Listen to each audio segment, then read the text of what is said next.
presentation of Fox Sports. We are the Fourth. We are so.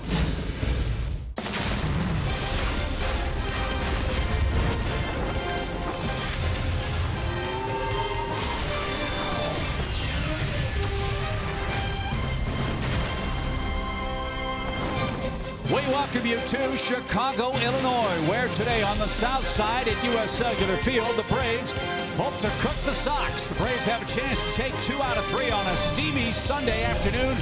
It's the final game before the 2016 All-Star intermission. Hi again, friends, with Paul Bird, Chip Carey. Welcome back to U.S. Cellular Field, where the ball has been flying. It has not been a pitcher's paradise for either ball club's starting rotation, but today Mike Foltynewicz, who's pitching before friends and family, gets the ball for Atlanta with a chance to earn a victory and a series win as well. You're right on. Ball has been flying and weird things have been happening, so the game's probably not going to be boring. Starting off with Folty pitching an hour away from his hometown. He has struggled early, Chip. He's struggled a little bit out of the windup. We'll see if he's able to fix that up today. And in Philadelphia, as you see here, the ball is just up. Sliders are up. 0-2, 1-2. Fastballs in, we're up. So that's the common theme as you see again here. Just needs to make adjustments, work the ball down, but he's very good. And he's got to keep the ball in the ballpark. 28 career homers allowed by Foltynewicz in 23 starts. 8 homers allowed in 4 road starts, and this is a very homer-happy place, something James Shields knows very well. A big acquisition from the San Diego Padres. Paul Shields started awfully, but he's pitched very good baseball for the Sox over his last 3 outings. Yeah, and we know him as Big Game James. He's come up big in some playoff games. Right here, as you said, first 3 starts were horrible with Chicago, but he has settled down now, mixing everything. A veteran pitcher who throws 5 or 6 different pitches. We'll see if he's able to pitch well today.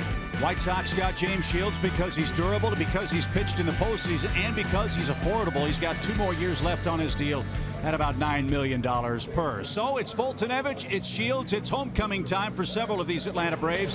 Tyler Flowers, Gordon Beckham, and of course A.J. Pierzynski, who got a standing ovation earlier in the series. He's in the lineup, and he talks with Kelsey next.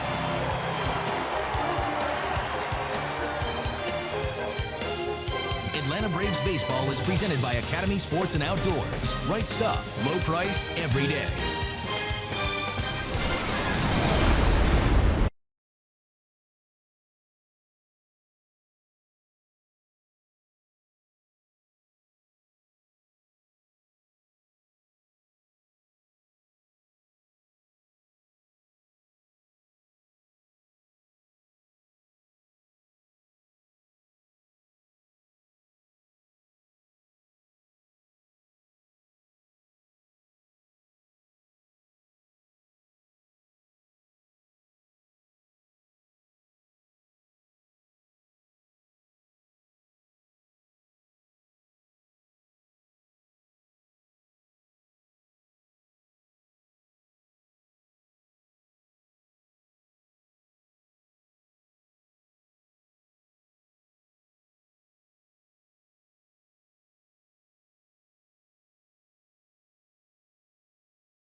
Hyundai Sunday on Fox Sports South is presented by your local Hyundai dealers.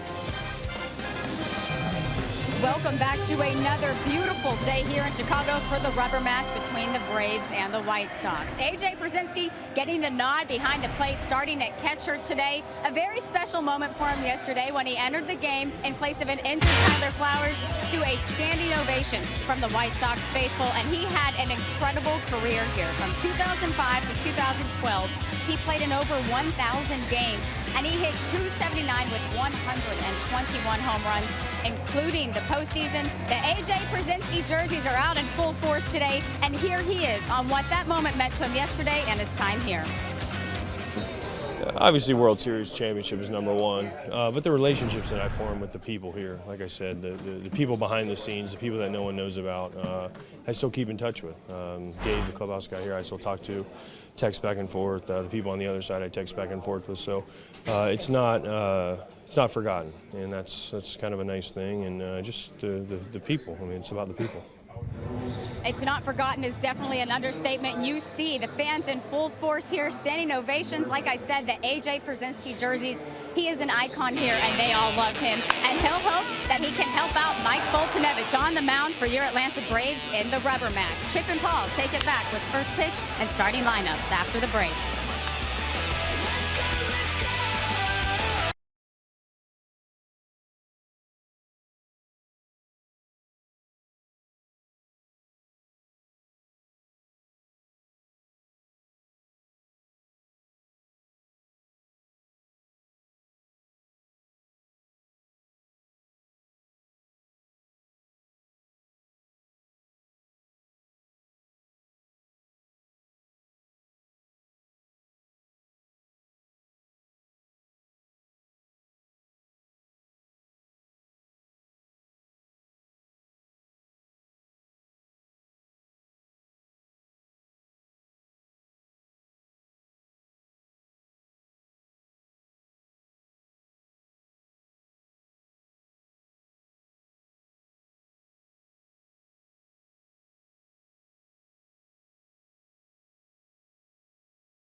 Atlanta Braves baseball is sponsored by Sherwin-Williams and Xfinity. X1 from Xfinity will change the way you experience sports. Boy, what a great atmosphere here at U.S. Cellular Field for fans and kids alike. What a great environment this ballpark has been. They've been wonderful hosts for the Braves this weekend. Hopefully, though, Atlanta can take 2 out of 3 and head into the All-Star break with their 31st win. Here's the White Sox defense. Nothing changes. Why should they? The White Sox have been playing very good baseball for Robin Ventura. And, of course, the man on the mound is James Shields, who looks to have turned things around, Paul, over his last 3 starts in a Sox uniform. You're right, Chip, and when I asked them for the reason, they said he stopped overthinking, trying to make a lot of adjustments when he first came here and was struggling, and he said, I can't get any worse, and I think he's right with that 21 ERA. He stopped worrying about it, just went out and pitched, saying, I've done it before, and the last 3 starts have been outstanding. Last start, he beat the Yankees with 2 runs over 6 innings of work, and he's pitched well in this pitcher-unfriendly ballpark. Braves have been hitting the ball out of the ballpark Hopefully Jace Peterson can get in on the fun. He gets his first start for Brian Snitker. Of course, with 2 lefties on the mound in the first 2 games of the series. Jace had some time off. So it's Peterson, d'Arnaud, and Freddie Freeman to get things started for the Braves. They look to finish their journey to Chicago with 3 wins in 4 tries. Jace at .271, 3 homers, 14 knocked in. First of the day for Shields, the all-important strike 1 pitch. There you go, especially in this park, which, as you said, has proved to be a bandbox. You don't want to be behind hitters and constantly having to come in the zone. And as you see, an 85-mile-an-hour changeup, that's his pitch, the straight change. He'll work off a fastball that's 90, 91, 92, a cutter and curveball as well.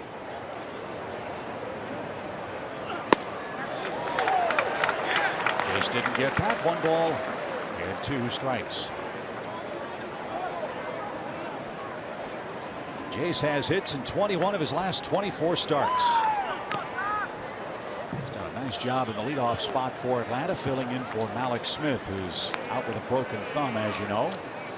He's done a good job at second base, too. And he scored 14 runs in those 24 games. And this one's shot towards second base. That's handled by Laurie. And Jace Peterson's retired on a line drive, and we're underway in Chicago. Jace d'Arnaud is 2 for 8 in the set. He's knocked in a run. He's batting .259 for the year.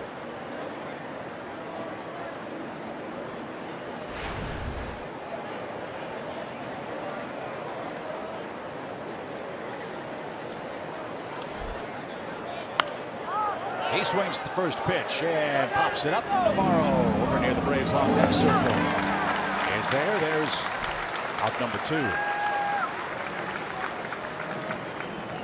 Braves have scored in the first inning in all 3 of the previous games they've played so far here in Chicago. One of them, of course, at Wrigley Field, the makeup game. And Freddie Freeman with homers in back-to-back games, and it's sitting at 16 total for the year, digs in with 2 outs.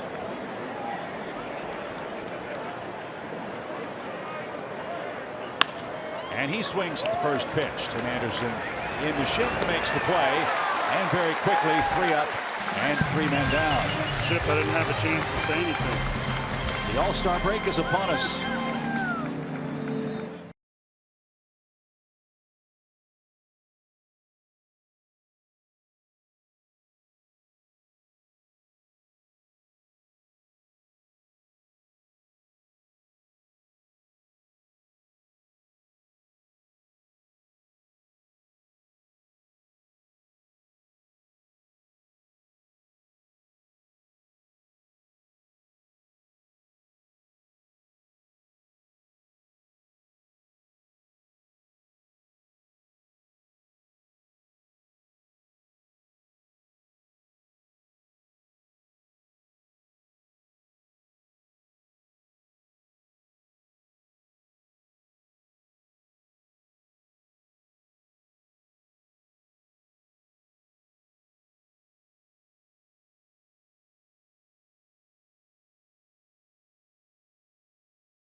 In the top of the first, here come the White Sox, who are trying to win their 6th consecutive series. But to do that, they've got to beat flame-throwing Mike Foltynewicz today. When you look at those 4 home starts, very nice. Struggled on the road this year for different reasons. but he has got a task set up for him today, throwing in front of the home crowd, door to door, 50 miles away. He's got to calm the monster because of that, Chip. Whenever your family gets in the crowd, you want to show them what you can do. You're in the big leagues, you may overthrow. And then downtown again, I could say this for every one of the pitchers. When you're throwing in a bandbox where the wind swirls, you have to keep the ball down, get it on the ground, try not to let that short porch come into play. 2 pitches down in the zone to Tim Anderson. Quickly, it's 0-2. That one at 98 and easy gas. Easy gas at the knees. We'll take that all day long. Anderson late on that swing. Tim's an impressive rookie for the White Sox. He's got 3 hits in this series, batting .298, 4 homers, 10 RBIs, only 1 walk, and 36 strikeouts. And Hanger is banged into left center field for a base hit to start the game. That was something Mike was talking about, Paul, after his start against the Phillies. Nothing physically wrong with his arm after the bone spurs, but he hung a few pitches and paid a heavy price. He did, and that's an 0-2 pitch he wished he had back because hung it over the middle of the plate. But this learning process early on after 3 home runs in New York, when he came back and he said, I get it, big leaguers can hit 98. He started pitching at 94, 95, and then when it was 0-2, 1-2, he started turning it up to 98. But here's the problem. When he throws that hard, sometimes he will try to overthrow, miss his spot, it flattens out, goes down the middle, and it becomes a very hittable 0-2 pitch. Adam Eaton is the White Sox right fielder. He's really flourished in the 2 spot. This is his 25th game since moving there. That coincided with Tim Anderson coming up, and that combination's really sparked this White Sox offense. An offense that needed a spark, quite frankly. They are not one of the higher scoring teams in the American League. No, they're grinders, just find a way to get it done. And an interesting stat about Eaton, Chip, he's 5th in all of baseball in ground ball to fly ball ratio. We'll see if we can get a double play ball here.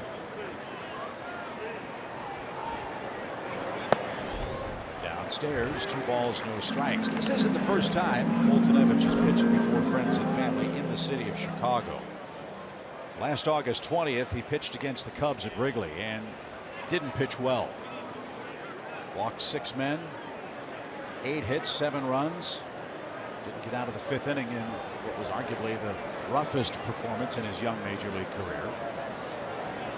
But I would assume, Paul, that a start like that and having that experience of pitching in his quote-unquote hometown would help him as he pitches today in front of family and friends at White Sox Park. You're absolutely right, Chip, and over 100 family members on the pass list today, so he will have to calm himself down, make his pitches. Everybody in town to see Mike Foltynewicz,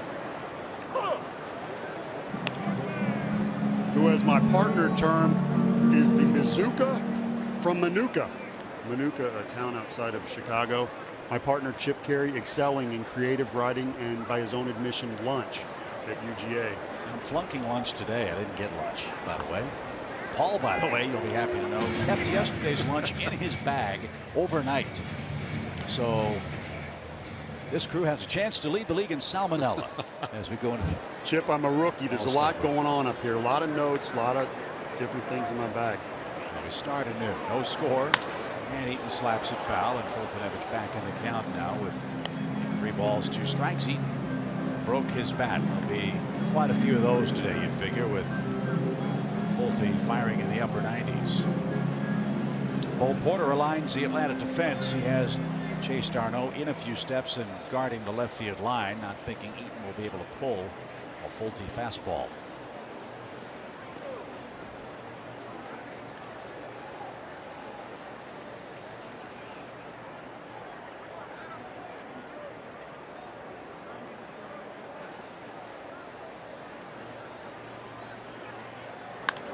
He couldn't pull it, and it's whistled into the seats.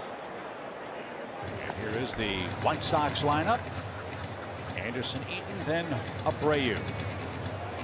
Melky Cabrera's had a good series. Todd Frazier's hit a couple of homers. He has 25 of those. And J.B. Shuck also has been productive, batting 9th. He's 4 for 7 with an RBI. Full count, runner goes, swing and a miss. A.J. loads up, his throw right on the money, and Anderson just stopped. It's a strike him out, throw him out, double play, and Pierzynski helps out Foltynewicz. 2 outs in the bottom of the first.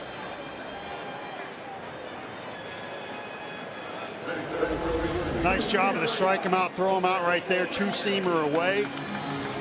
Pierzynski with the nice throw. And Anderson, who has great speed, I'm shocked that he didn't get a little further than he did and get into his slide with the left-handed hitter up especially, which you like in that 2-hole because he can block the vision of the catcher.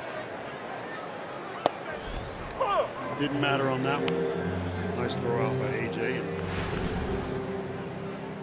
That's got to lift Folty too, doesn't it? Instead of, oh, here we go again. Now he's got a clean start with 2 outs and Abreu up. Yes, if he throws a ball right there, you got first and second with nobody out. Instead, 2 outs, no one on. Comes down to 1 pitch, executing it, and Pierzynski with a nice throw. The Foltynewicz family is happy. Abreu fouled that away, 99 miles an hour. Mike has a blazing fastball today. You'll see a lot of 97, 98 from Folty, as you see on the Academy Sports leaderboard. 95.2, nice and easy as a starter. And those are all starters that were listed. And he just hit 100. Definitely throwing in front of his family, letting them know he's still got the bazooka. And this isn't 1-inning stuff. This is what makes Mike such an intriguing prospect. He can sustain that for 6 or 7 innings. And then from 100 to 87 miles an hour, and Abreu had to bail and protect there. What velocity does, it is eliminates the time the hitter has a chance to make a decision. So when you throw something like Folty just did, that's a hard slider, many times that hitter will guess fastball because he just simply doesn't have enough time to react. Swing and a miss. What a pitch. From 100 to 87, then to 79.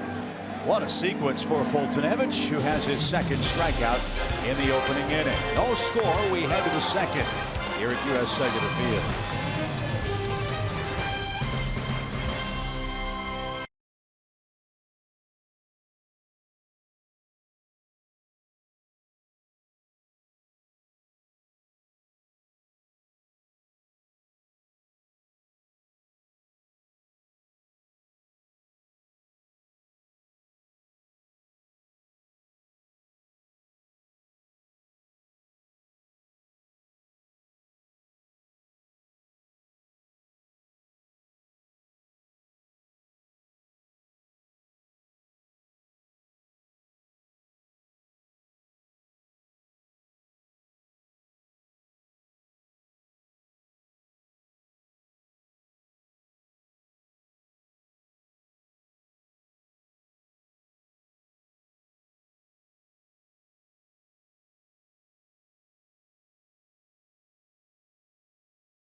We head to the 2nd inning. Nick Markakis will lead off for the Braves. And he has heated up on this road trip, Paul, especially in the power department. You got it, Chip. Usually spraying the ball the other way on the pitch in. He has turned on it all road trip and taken a few out, 3 home runs. And I got to tell you, the one he hit that was a line drive in Wrigley was phenomenal. That was Nick Markakis power in his prime. He swings the first pitch. This one's popped into shallow center. Shuck is under it, has it, and there's out number 1. Last 3 Braves hitters have swung at the first pitch. And we got to be careful there with that because you start to get into a rhythm as a pitcher, start to feel good, build confidence. Foltynewicz won't have a lot of time to rest. So this is where you take a few pitches, let your pitcher rest, try and see if you can get Shields out of that rhythm. And speaking of good road trips, Jeff Francoeur having one himself. He's enjoyed hitting here in Chicago. He's homered. He's knocked in 5 runs.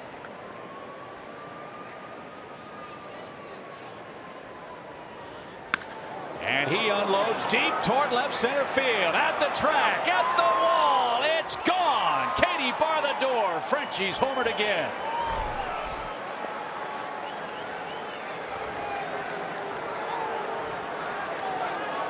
He didn't swing at the first pitch. He clobbered the second one. A solo home run puts the Braves in front 1-0. As you see Frenchie's parents clapping away, they've come up and surprised him to honor his 11th year in the big leagues. And he didn't miss that curveball chip. That's a way. We saw this yesterday. He pulled the curveball out to left off Quintana and now off Shields. He's hot. Popped up right side by Adonis Garcia. And bounce around in the lower bowl. Braves have found the home run stroke. This is not a home run hitting team. You wouldn't know it after this Chicago two-step. Braves have hit 9 homers now in their matchups with the Cubs and the White Sox. And the home run ball has plagued James Shields again today. He's now given up 50 home runs since the start of the 2015 season. Only Ian Kennedy's given up more. You make a mistake in this park, as we've said, you're going to give up a lot more than one. You got it, and you have to give the Braves credit for some of the pitches that they've hit. They've gone down. Frenchie yesterday got a very nice breaking ball in the outside corner. That hung a little bit. But on the ball away, not everybody has the power to pull that 15 rows deep. Garcia flies out, 2 away in the inning, and here comes AJ. Listen to the crowd roar for him.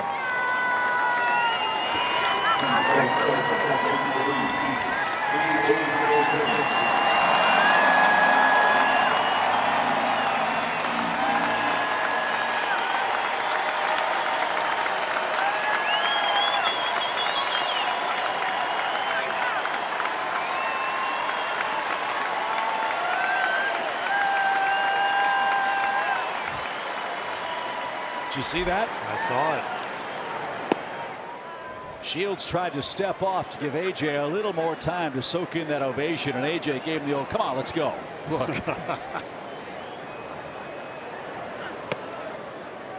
You usually only get 1 ovation a series, Chip, and it comes when you walk up to the plate, you step out, you tip your cap, take your helmet off. In case you missed yesterday, Tyler Flowers hurt his hand on a check swing. AJ came into the game later and had to warm up, and as he was throwing with the third baseman, got a standing ovation that would not stop. And as we said at the time, AJ just kind of gave a thumbs up to the crowd. That's about as much acknowledgement or attention AJ wants to give or make as he strokes this one into right field, and a nice grab will take care of AJ Pierzynski. That's Adam Eaton out there in right field, one of the game's best defenders, but a Frenchie homer gives Atlanta an early lead.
As we head to the bottom of the second inning, and a special day for Brave starting pitcher Mike Foltynewicz. We're very close to his hometown, and he has over 100 guests in attendance here today. Now, this is his second start coming off of the DL after fighting some bone spurs in his pitching elbow. He told me it's more of a mental thing, just learning to pitch with them. He said it doesn't cause him pain when he pitches. It's just more of an annoyance, and if he does feel anything with it, it's just a sharp pain. But I think we saw in that first inning, guys, with the speeds he was hitting, that he's going to be okay. Yeah, he had all three of his pitches, Kelsey. Looked very good. Again, that sequence against Abreu was very impressive. Triple digits, then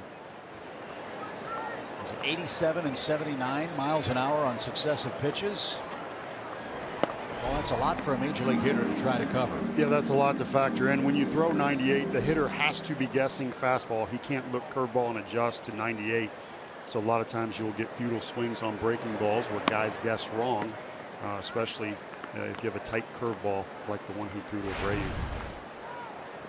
Melky Cabrera leads off the Sox second. He's 5 for 9 in the series. He's knocked in 2 runs. He's got his average over 300. Now, this is a very important inning, in my opinion, for Folty with nobody on base. You see what the hitters hit out of the windup with runners on 167 and then 2 out runners in scoring position all the way down to 143. That's beautiful. That's not a bad thing. You want to make your best pitches and be really tough when guys are on base, especially in scoring position. He does that, but he's prone to the long ball, prone to giving up hits out of the windup, and as long as you know that, it's okay. We'll see if he's able to put guys away early today. That slice toward left. d'Arnaud is at the fence. Did he come up with it? Diving try. Yes, he did. What a grab by d'Arnaud, who went into the seats. That takes care of Melky Cabrera. 2 great defensive plays by the Braves in the first 2 innings. Well, Chip, it's Sunday, and how about this catch by d'Arnaud, who, when I make a catch like that, which I've never done, I'm going to show it off and get excited. He did that like it was easy, like Sunday morning, just another walk in the park.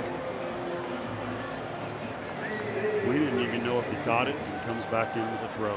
How about the form, though, on that lovely White Sox fan? She had both hands ready to make a 2-handed catch. Excellent fielding crowd here in Chicago, but d'Arnaud robbed her of a souvenir. There you have it.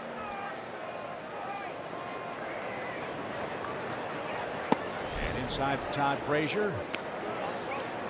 Second in the American League in homers behind Mark Trumbo of the Orioles. Has hit 28 before the All-Star break.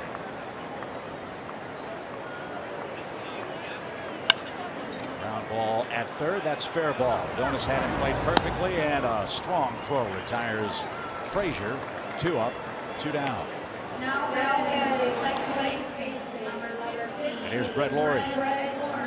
Nice to see Garcia coming around a little bit on defense. He's played better since he's come back up. And Folty today, I'm really enjoying the body language. He looks relaxed. He gave a nice shout out to d'Arnaud after that catch.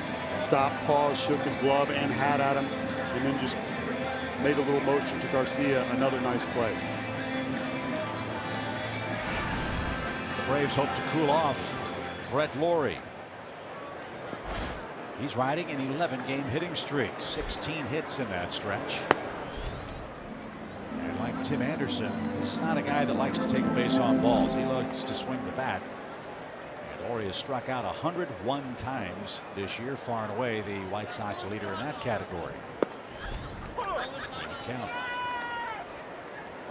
He's had trouble with the fastball and slider away this series. Has not been able to cover the outside part of the plate at all. But as you say, is riding a hit streak.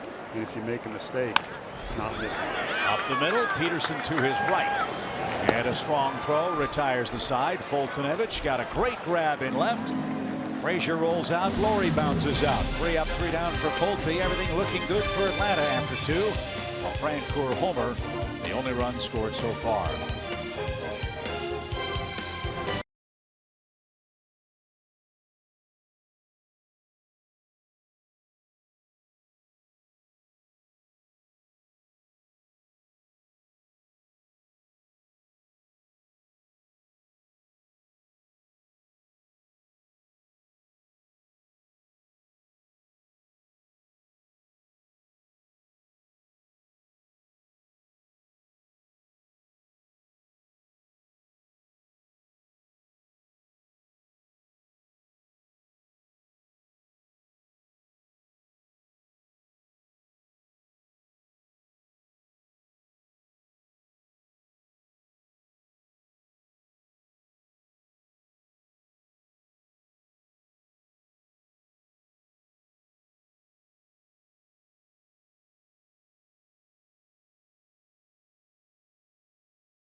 Sox went out and got James Shields. Number one, a big contract. And number two, he'd been getting hit pretty hard with the San Diego Padres. But there's more to that story, it appears, Paul. Well, he's very durable, and you see that in most starts since 2007. I would not have guessed him to be at the top of the list, but he is. And there's a big thing, Chip, for durability, making your starts. And for the most part, with the history, you know what you're going to get over the long haul. So you figure if James Shields, whose nickname is Big Game James, and all of his playoff experience with Quintana and Sale, if all three of those guys can do their thing, as Inciarte fouls one away, you figure that'll help the White Sox match up more favorably with teams in their division where they haven't played well, with the exception of their series head-to-head with the Minnesota Twins. You're right, and you want to get the right kind of guys on your team. So as you indicated, he's been there before. Some of the guys in that Sox locker room haven't. Frazier had that ricochet out of his glove. Inciarte thought he'd lined out. The ball dropped at his feet. By the time Ender started up again, he was an easy out. Tough break. There's the first out. Frazier has been outstanding at the plate this series and with the glove, making the last play of the game yesterday, and here just enough to stop that. I don't think it would have mattered with Ender because it was hit so hard, but it would have been a little interesting.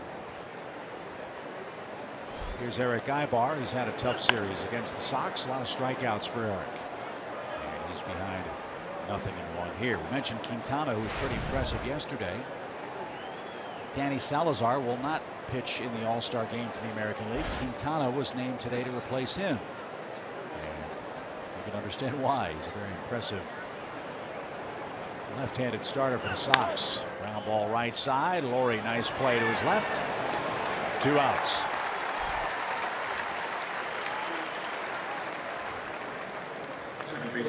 Nice play by Laurie.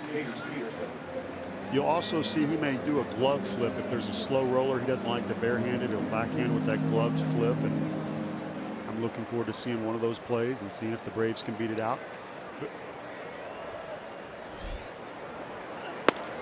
But great call on Quintana, the pitcher that John Farrell says is the most underrated pitcher in all of baseball, making his first All-Star game. Congratulations to him. Getting a little credit. And yesterday finally got some run support. White Sox had given him 9 runs in his 9 previous starts going into yesterday's game, a game they won 5-4. Braves gave him a finish, had the bases loaded in the 9th, but couldn't tie it up. And there's a shot deep to right off the bat of Jace Peterson. He's hit a solo home run. Francoeur and Peterson have played long ball in the first 3 innings, and that extends the Braves lead to 2-0.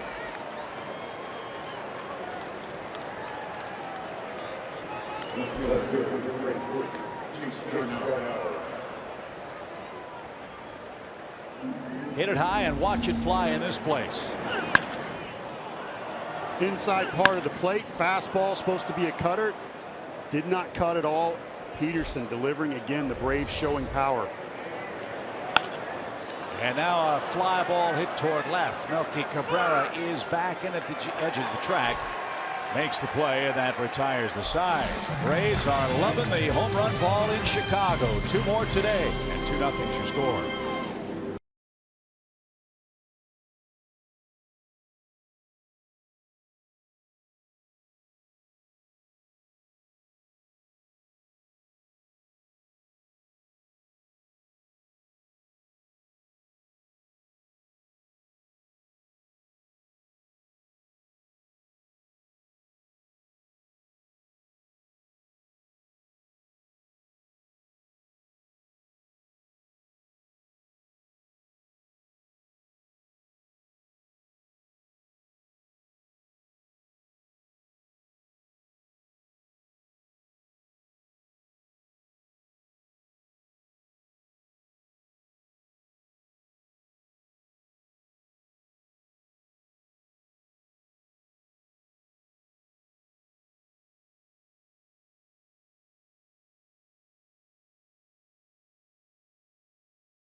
Sunday on Fox Sports South is presented by your local Hyundai dealers.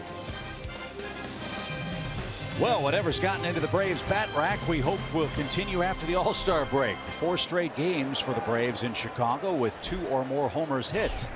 Francoeur and Peterson have turned the trick today, and now a bazooka from Manuka. Mike Foltynewicz has a 2-0 lead, and the bottom of the White Sox order up in the 3rd. Navarro, Garcia, and J.B. Shuck.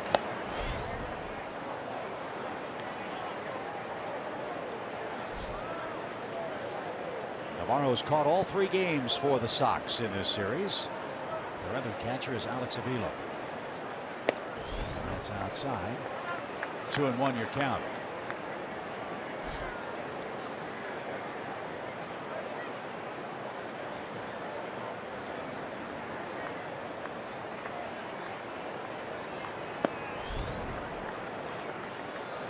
Nice sink on that fastball at 96 miles an hour. Chip, it's really hard to get the ball to move when you throw that hard, 96, and you can see there lefties hit him a little better, but not too bad of splits, especially if you don't walk anybody, which Folty this year has shown good control. And his off-speed stuff has been much better in this game than it was in Philadelphia. It is, and that's a huge key for him because, as I said earlier, as a hitter, you have to go up to the plate looking, thinking, waiting for a fastball, preferably out over the plate. And this is a changeup. You see the grip coming off the end of those 3 fingers, having exactly same fastball spin. The bottom falls out of it. That's because he throws 98. The hitter has to guess early. And as long as he executes those breaking balls or changeups down in the zone, he will be very tough and be able to pitch up here for a long, long time. Well, he's got an advantage first time through the order, that's for sure. The White Sox know all about that big fastball, but right now, Mike has more than just the fastball to play with, so nothing really for the Sox hitters to eliminate quite yet. And his family is here, liking the way things are going so far. He leads 2-0, 3 strikeouts. And Avisail Garcia is the hitter for Chicago. He's riding a 7-for-51 slump at the plate. We talked about Eaton being the 5th in baseball, ground ball to fly ball ratio, where you're looking at number 7. So in a park like this and in Wrigley, hitting coaches want you to lift. They want you to use the field. They want you to hit home runs. Fly out at the warning track because a lot of those are going to go out. So when you hit a ground ball here, you need to be fast. Garcia is not, and one of the reasons you see him hitting 8.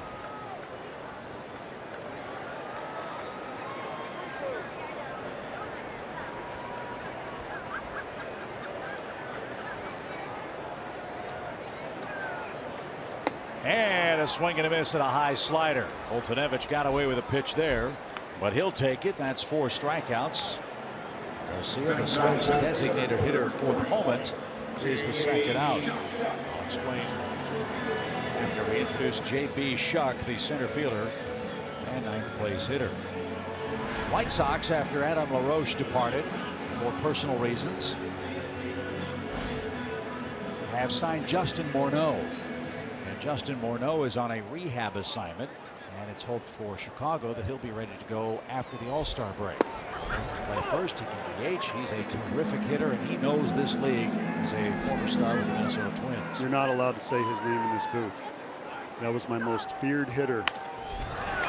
Base hit by Shuck the other way. And Garcia, the second out of the inning. Shuck aboard after Foltynewicz recorded his 4th strikeout. Just saying that name got the Sox a hit, Chip. Yeah. I started to shake a little bit. Yeah, people would ask me, hey, who's the toughest guy? And Pujols is the guy I always say, man, just didn't have a weakness, things like that. My personal vendetta, Justin Morneau. So he hit over 400 off me, a lot of home runs. I once tried to buzz the tower, ended up going it over the middle of the plate, and ended up 15 runs deep. That's not a good feeling, is it? I kind of gave up after that. So that's the first White Sox hit since Tim Anderson led off with a single. He hit an 0-2 pitch. And A.J. held it there, didn't get the call. 1 ball, no strikes. Braves have 2 runs, 2 hits.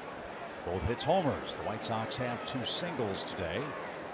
And Anderson with Shuck at first and 2 outs. Liner over short. That's into left center field. Inciarte got there quickly. The throw will wisely come into second. Chicago has him first and third with 2 outs. And Adam Eaton is up. Anderson's 2 for 2 and 5 hits in the series. Anderson is really impressing me in this series. That's the sinker in.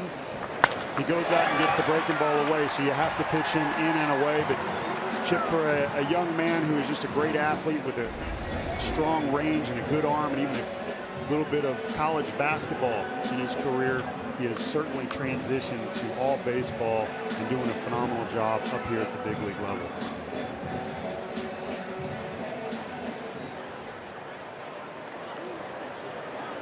So the first real trouble for Foltynewicz, first and third with 2 outs.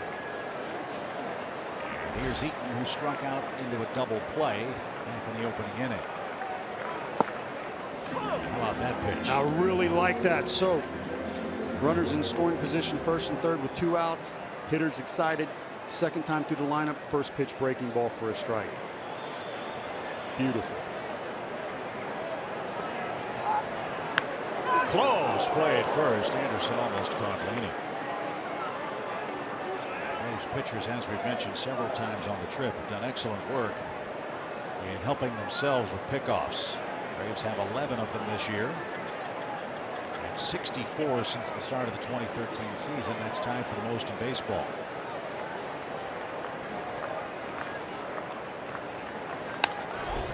And Eaton was late on that one, and Mike's got him set up. Braves have done a great job at holding runners, and as you see, 11 pickoffs, second behind Cincinnati. But I've always said, even if you don't have the most pickoffs and you just hold the runners, vary your times, they know you have a good move, it causes that base runner to respect you and gives the catcher a chance to throw him out. Here comes the 0-2 pitch. Eaton got a piece of that.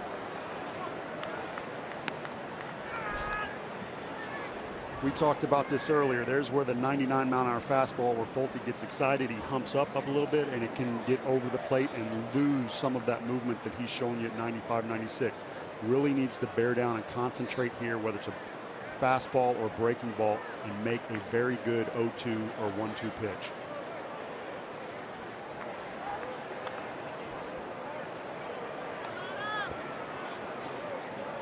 Even if you throw a ball, it goes to 1-2, which is, again, drastically in your favor.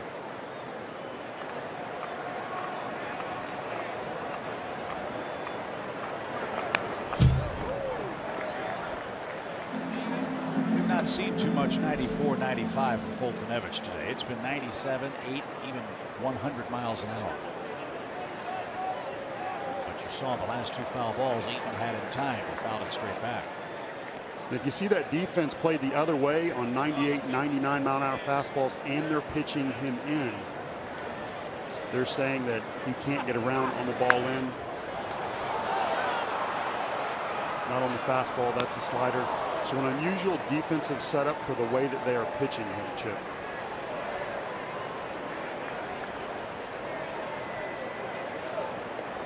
We saw that opposite field spray chart where he gets the majority of his hits to left field, which is why they're screwed over. But you're pitching him in 98. 0-2 again. Oh, very late timeout. That can't happen. That can't happen. Foltynewicz was about to bring it home, and at the very last instant, Eaton got time called. I'm really glad he didn't start his arm, or my blood pressure would be up, because you have a multi-million-dollar arm with an incredible future. You don't want to call timeout that late. That's how people can get hurt. Little pop. Darno on the run. Still coming. He's there and in fair ground. Eaton couldn't turn around a fastball. He pops out.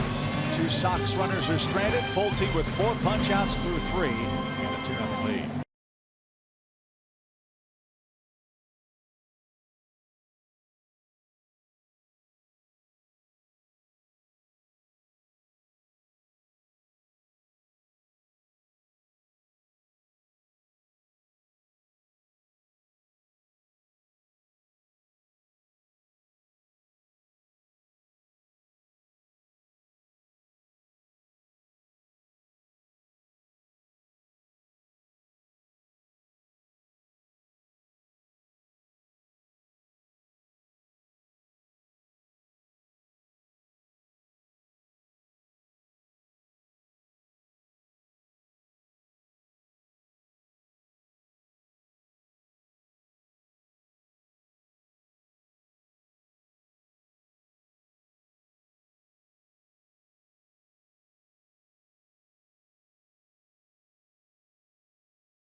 Well, if you like to eat, this is one of the great cities in America.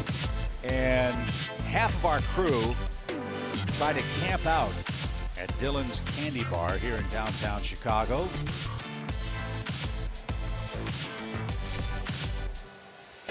I like the Nolan Ryan coconut patty. That's pretty cool.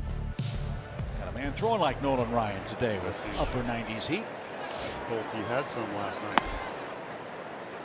As James Shields goes to work in the fourth inning with Freddie Freeman coming up. Freeman, Markakis, and Francoeur. Braves with 2 homers off James Shields today. And a roller toward first. Abreu's got it. He will flip to Shields at the bag. And there's the first out.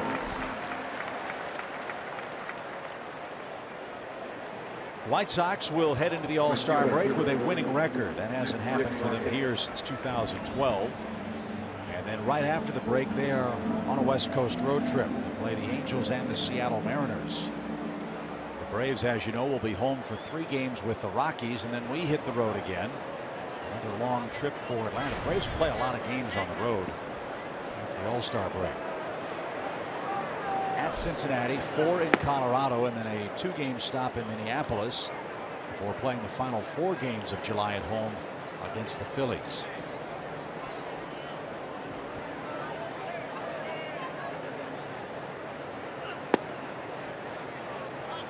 And this is how James Shields cannot afford to pitch. He falls behind. His fastball's not as lively as it used to be. Hitters can just spit on that changeup or the cutter, which missed. 3 balls, no strikes.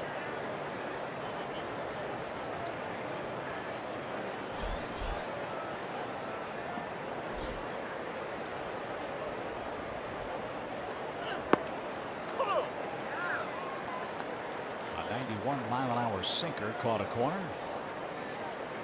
It's 3-1 to Markakis, who has 78 lifetime at bats against James Shields, and now another late time granted. Shields started his windup as Markakis stepped in the box.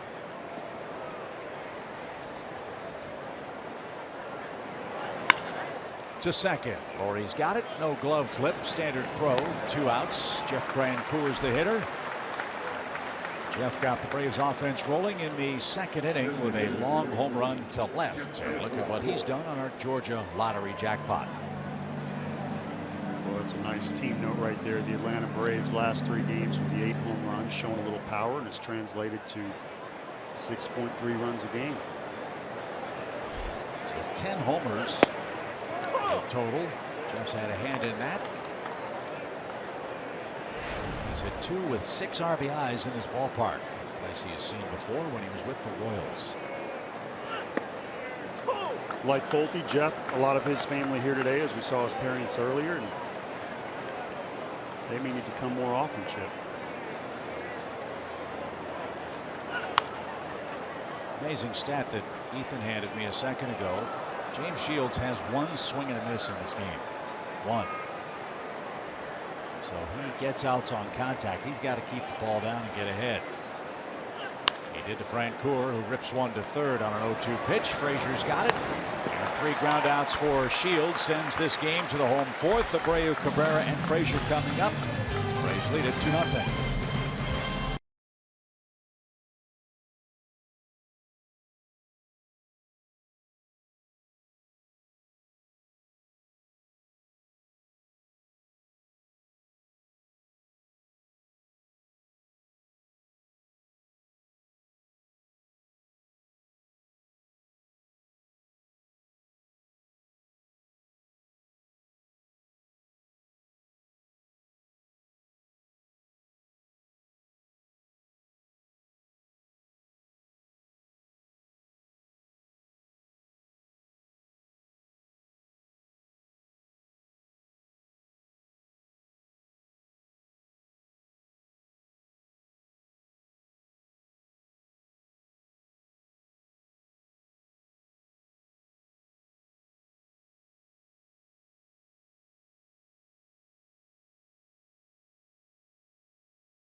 So from pinwheel pops to pinwheels on the scoreboard. Those are a throwback to the old exploding scoreboard that existed across the street at Old Comiskey Park, one of the old ballparks. I didn't get a chance to see. I really wish I had been able to be there. I believe the Seattle Mariners played the final game at Old Comiskey Park, and the White Sox moved across the street in this great facility, which has undergone its share of renovations, but great venue. Terrific people here in Chicago on the south side, overshadowed in many ways because of the Chicago Cubs, but this is a great place to watch a game, and the White Sox have a good team this year. That was well said. Overshadowed by the Cubs, but a lot of energy here, a lot of passionate fans that, as you saw earlier, A.J. Pierzynski would attest to. Did you ever pitch at Old Comiskey? I did not. You did not? My first year was '95. They've had some unbelievably talented players wear the White Sox uniform. Harold Baines, Frank Thomas come to mind. Swing and a miss by Abreu. Foltynewicz just continues to mesmerize these hitters for the White Sox. In fact, that ball was tipped, so Abreu gets new life. AJ's asking Lance Barrett, telling him, hey, he caught it. Did he? Well, this is the curveball, as you see, going straight down. Got Abreu on that out earlier. Bounced. So the count's still 0-2. And this one's popped up and into the seats on the right side. Nellie Fox has had his number retired. Harold Baines, Luke Appling, Luis Aparicio. Great shortstops, 9-time Gold Glover and 10-time All-Star.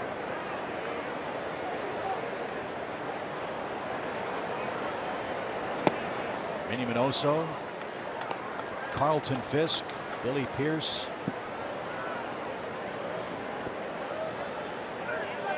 Great franchise here in Chicago. One of the charter members of the American League.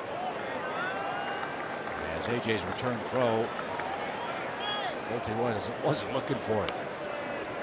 It's happened a couple of times in this series. 2 balls, 2 strikes. Foltynewicz struck out Abreu in the first inning. He has 4 in total. Thought he had him struck out in this at bat. So a few extra pitches after the ball in the dirt. And this one's popped up again. Foul ground. AJ gives chase to the on deck circle and screen. No play. I like the way Foltynewicz is pitching today. Usually he's 62% fastball, 23% sliders, only 10% of curveballs and 5 changeups. We've seen an outstanding changeup from him today. And that curveball, he's definitely throwing more than 10% of the time. That will be a key to him being able to mix in all of his pitches. And there you see our guys with Foxstruck with a great graphic. I love this. Yanked foul and into the camera well. Actually, he's above the camera well. And that guy's got a sore hand too. Yikes. Southsiders are tough though. He's going to hang in. Abreu. We'll see a 10th pitch. And this one's ripped to third. Garcia knocked it down. Slow runner. Strong throw. Freeman stretched. Did he hang on? Yes, he did. Abreu is out. The White Sox think the throw pulled Freddie off the bag. And Robin Ventura is going to look at this one on review.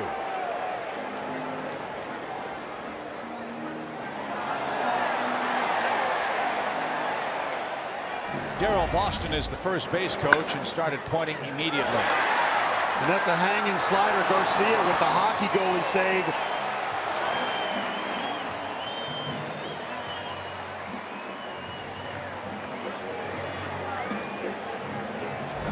It'll be interesting to see what they call there. What do you got, Chip? Well, as always, you go by what the initial call was, because that is obviously the advantage. There is a caveat in replay that says there has to be enough evidence to overturn the call. The Braves are looking at it as well.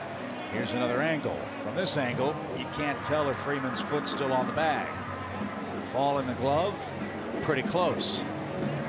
From this angle, foot is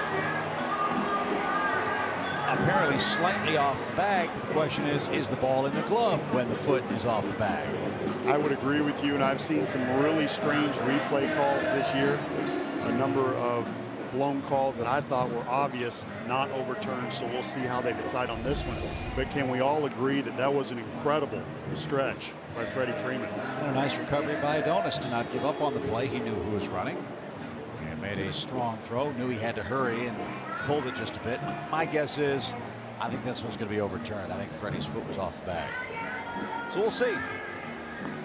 Well, Darno made a nice catch stepping into the crowd with 1 foot out, 1 foot in, and then Freddie with another stretch there.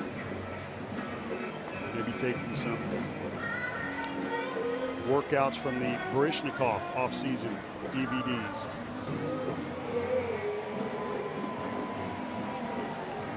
Joe and I have talked about the delay process and, excuse me, the review process and the delays that come along with that. Looks like the verdict is in.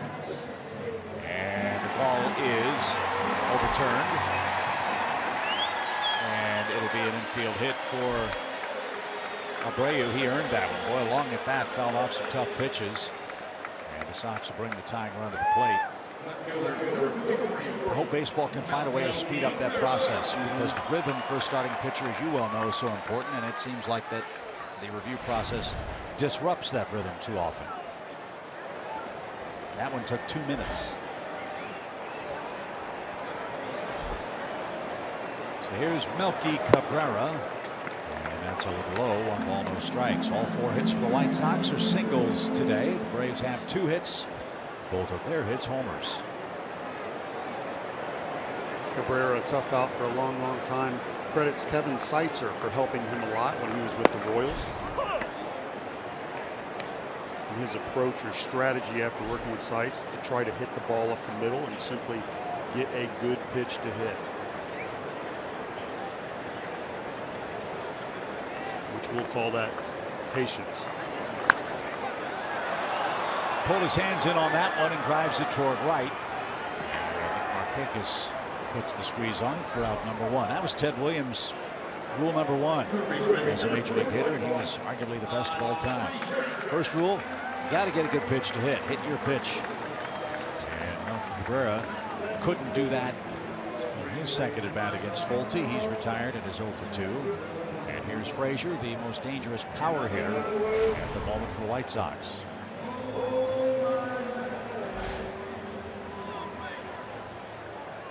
Frazier's on pace to hit 47 home runs this year.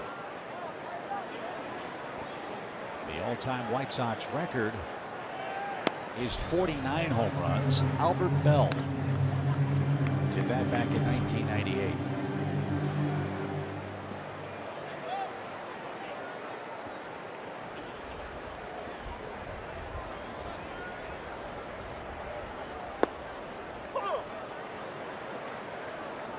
When Cabrera's come into the game the last couple days, everybody has oohed and awed because they've seen 99 to 102. Not to take anything away from Cabrera, I love his motion. That's incredible. Here's Folty throwing out of the stretch 99 for more than 1 inning with a nice clean motion and 4 different pitches. Yep. So people ask me about, you know, the Braves, who do I get excited about? Here's one of the guys you can really get excited about. I don't know very many people in the league that can do that. Maintain that with a good clean motion. Fly ball center. Frazier threw the bat at the ball and hit it 380 feet to center. But he's retired. Or to second out. Well, that's something Chipper's talked about a lot in his days as a Brave. When you get to postseason play, nothing plays better than strikeout stuff. Foltynewicz has strikeout stuff. But he hasn't relied on the strikeout today. He's, as you said, mixing and matching very well with A.J. Pierzynski behind the plate. And he's got the Sox blanked through 3 2/3 innings so far. He got Laurie to ground out to second in his first at bat. Braves shift again. And he drives it to right again. Markakis drifting back. He'll have room shy of the track, and Foltynewicz gave up an infield hit, nothing else, and got 3 flyouts. We head to the 5th.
And it's time for today's Greatness Made Here feature, brought to you by Synovus, the Bank of Here.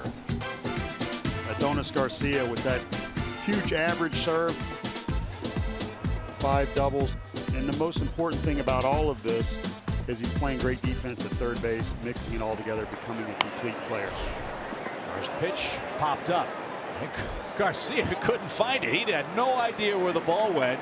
And Dioner Navarro behind the plate said, hey, you just hit it to the second baseman, run. Look at Navarro. I've never seen that before. I've seen hitters lose the ball after it's hit, but I've never seen the catcher say, hey, he hit it to second. Thinking he fouled it off over the first base dugout. That's an unpleasant surprise. That was great. And even Navarro was laughing about it. Hey, I'm still alive. No, wait, I'm out. Ripped toward right. And Eaton on the runs, not going to get it. A.J. Pierzynski is on his way to second base.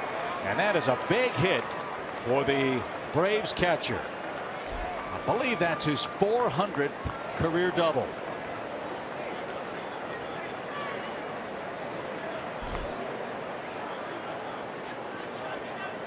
And hopefully he'll get that baseball as a souvenir, that it comes here against the White Sox at U.S. Cellular Field, where he had so many great years, is icing on the cake, I'm sure. He's the 8th active player to reach the milestone and only the 4th catcher in the history of the game with at least 400 doubles.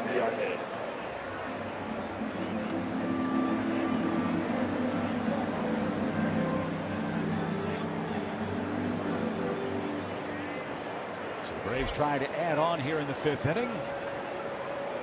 Ender Inciarte will bat. First time Shields has been in the stretch. And a high fly ball hammered down the right field line.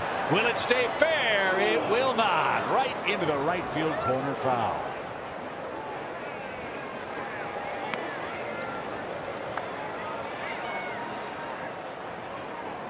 That was close.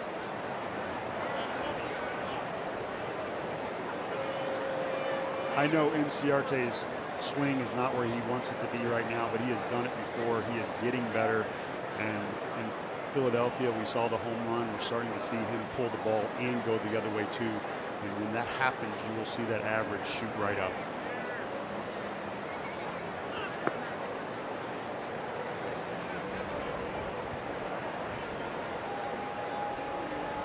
1 ball, 1 strike for Ender, who lined out to third his first time up.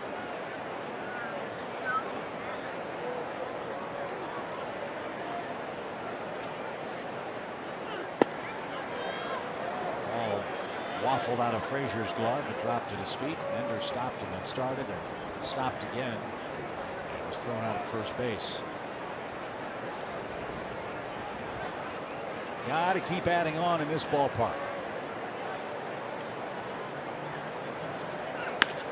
And a shot to second. It's off Laurie and into right field. A.J. will be stopped. Can't run on Eaton, and the Braves get a break. They're at first and third with 1 out on a Laurie error at second base.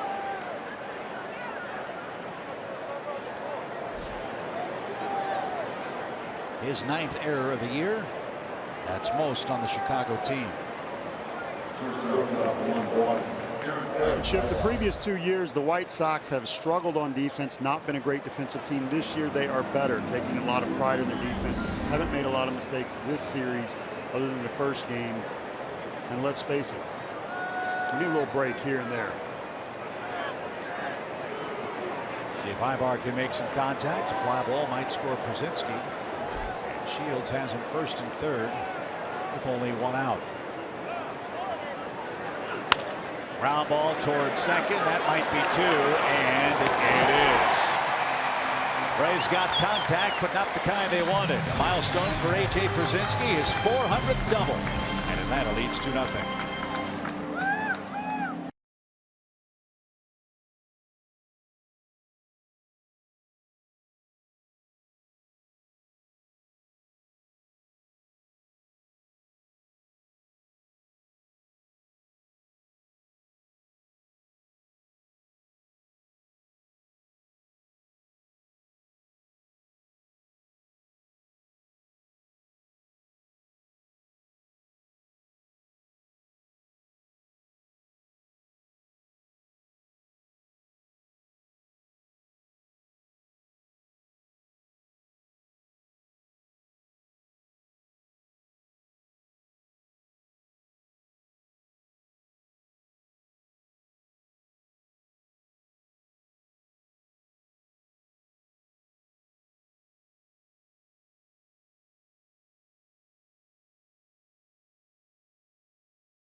To that series, it's a 2-game swing today in the East. The Mets are 5 back of Washington. Mets have won 7 of their last 10 ball games. We'll see if they can come back in the wrap up before the break for those clubs today. 2-0 Atlanta. Deoner Navarro leads off against Fultonevich, who missed downstairs. Mike has pitched a terrific game. He scattered 4 hits, all of them singles. He's got 4 strikeouts. And he has had excellent off-speed stuff, with the exception of the first breaking ball he threw to Tim Anderson, which was hit for a base hit. He also hung one to Abreu, the one Garcia knocked down, and you're not going to throw every pitch perfect. But when your other stuff is working and you lower that percentage of bad pitches, yeah, and you take the ball into the 5th, 6th, and 7th with some pretty good numbers. Well, don't you like the way AJ's called the game today? Yes. I mean, he's not just saying here, throw it as hard as you can. He's made him stick with his breaking stuff, and the White Sox have been bumfuzzled. And pitch backwards at times. And being in a major league dugout, I can tell you what's going on with the big strikeout there. They're coming back to the dugout complaining that he's not pitching according to the scouting report. I can already hear him. Yeah. I mean, that ball was chin high and Navarro swung at. And there's no crying in baseball, and there's no guarantees. You can't assume anything. Folty making adjustment. That's what this game is about, adjustments. He is learning this year and doing a great job. Avisail Garcia was his 4th strikeout victim. That was back in the Chicago 3rd. And he's late there at 96. Strike 1. When I first saw Folty, Chip, he came in the locker room. He was a little scary. Big, imposing figure. Some tattoos on those arms. He had the faux hawk up top, a little rat tail in the back. I didn't know if he came in a Harley or not. Love watching him pitch, but I got to tell you this. You ready? He's got a soft side.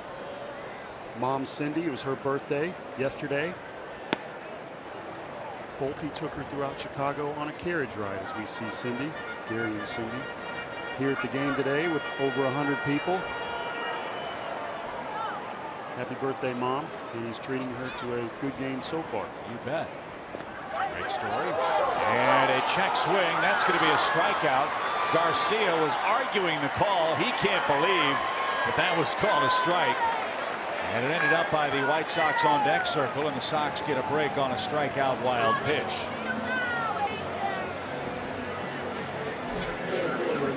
And Foltynewicz again mishandles the return throw from A.J. Brzezinski. A little frustration from Mike. Look at Garcia. Curveball down with the bounce. Tough play for A.J. because of the nasty break on it. You don't know which way it's going. Garcia was complaining until he saw how far it was away and took his chances. This is J.B. Shuck. He singled with 2 outs in the 3rd inning.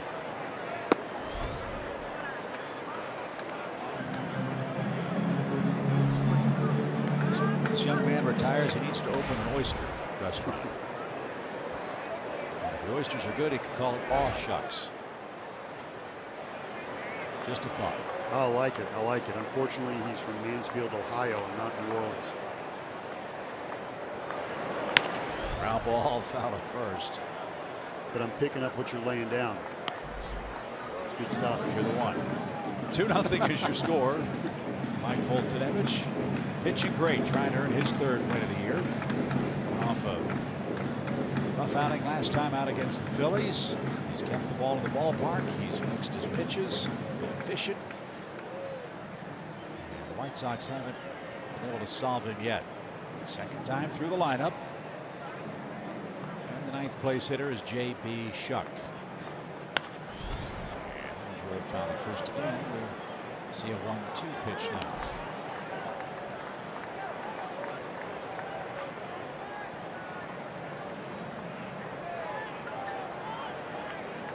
White Sox would like to rally in this game. You know that the Indians are getting clobbered 11-1 by the Yankees today.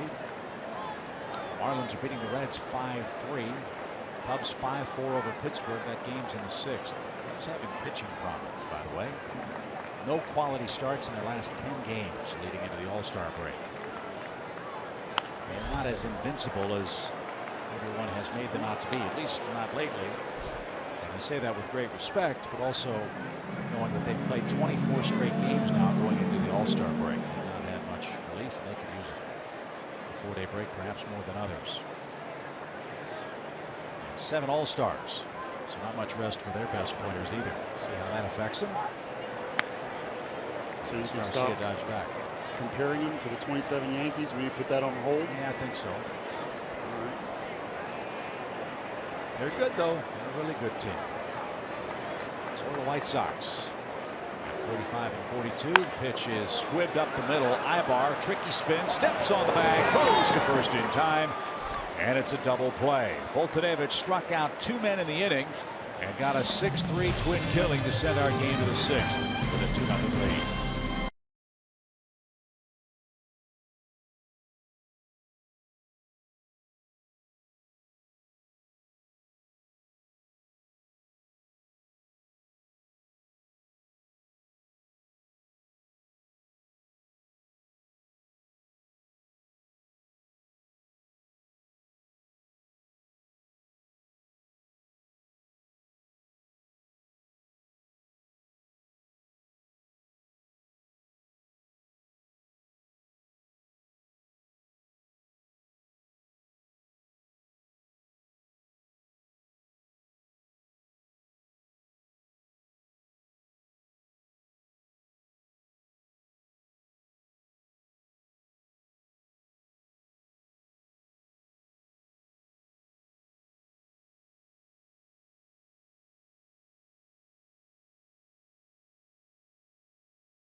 head to the 6th inning, and I spoke to Kevin Seitzer about Jace Peterson, who's set to lead off this inning, about what has changed since he came back up from Gwinnett.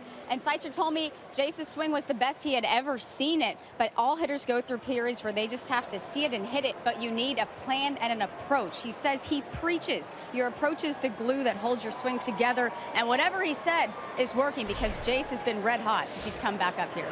He certainly has, Kelsey, with hits in 22 of 25 starts now, an average over 300. And I don't think anybody saw this coming, Paul, because remember, Jace was hitting about $186 in AAA when he was brought back after being sent back down, hitting around 180 on May the 1st.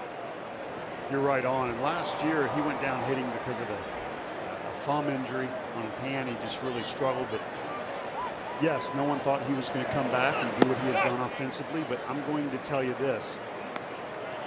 McNeese State football player, Louisiana, wrestled alligators. He is an athlete. He's got the FIO gene, can figure it out. And he has come back up, great competitor, and doing the job. There's a lot to be said for that, too. I know that in Major League Baseball now,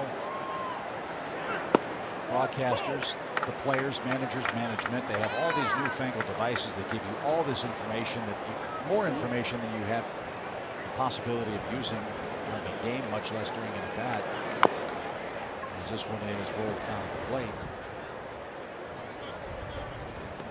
In the old days, there were no video machines. There were no instant replay machines. You could go down and check out the pitch sequencing during an at-bat. Guys would sit on the dugout and talk about, well, how do you get me out? Or what do you see? Yeah. And that figuring it out came from actual intelligence, guys sitting on the bench and watching and observing the game. Yes. Talking to clubhouse manager with the White Sox, Gabe Morrell, and I asked him what's different because I left the game in '09, and he said, Paul, guys don't stick around and talk as much. He said they got the computer printout sheets, they know what they did, they know what their history is, and he said even guys, you know, even when he was with the Cubs, guys like Sutcliffe and Grace, they would sit around and stay later than the clubhouse guys, just talking baseball, but you didn't have a cell phone that you looked down and checked your texts and tweets, and you weren't as available, and you just sat around and talked baseball, and as you just indicated, that's how you learn.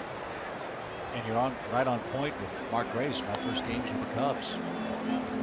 Said, hey, come on down after the game. I sat with Rod Beck and Jeff Blauser and Mark Grace talking about what we saw upstairs and what really happened on the field. It was invaluable stuff. And I'm not knocking the technology and the things that are available, but it certainly is a different era. Add to the technology, sitting down and having a conversation and learning more from the veterans. For me, it was Jeff Brantley. We were in Cincinnati, the Rolaids Relief Man of the Year, and he threw 88 mile-an-hour straight fastballs, and he was 5'10". And he took me under his wing in Philadelphia, and I learned how to scout hitters when I pitched against them and what it meant when they dove, what it meant when they stood up. So if I threw a ball in, for example, and they didn't move, he taught me that they were looking in. And I said, how do you know that? And he goes, well, if he's looking away and you throw a ball that's close to his neck, he's going to jump. And so I started to learn how to read hitters based on their stance, and it certainly changed my game. No balls and a strike. As this one's hit toward right fielder Adam Eaton, who's to his right. And he makes the play for out number one in the 6th inning. Frank Coor and Peterson have Braves homers. Shields in the stretch, and he'll face Freddie Freeman. Freddie's hit the ball on the ground twice, and he's 0 for 2. I think that's the best part of this game, is not just the written history, the numerical history, but the oral history of the game. I mean, baseball is a game of stories. We talked about Babe Ruth's called shot. Did he really do it? As Freeman hooks one down the right field line, foul. Was the runner safer out in that playoff game with the Rockies and the Padres a couple of years? That's what makes the game great. The historic Braves infield fly playoff game. Right. We'll be talking about that for a long time. But what I shared with you that Jeff Brantley shared with me is not going to be on a computer printout sheet at my locker. and that was career changing. And that's why I say add the new technology to the conversations with the veterans in the clubhouse.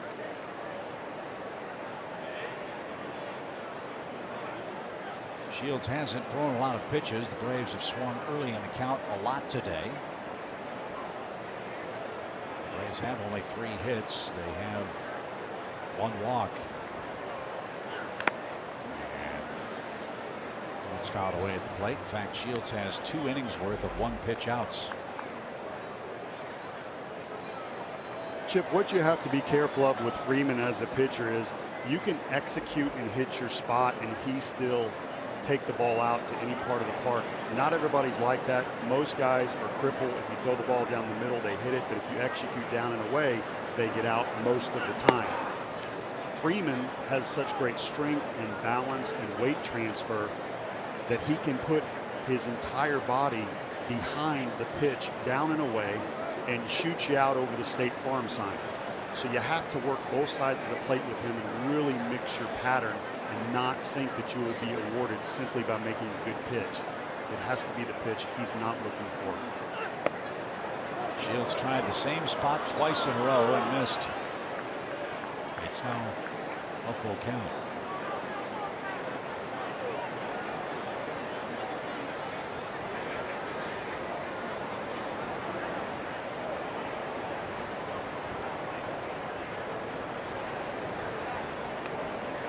White Sox got Shields for Eric Johnson and Fernando Tatis Jr.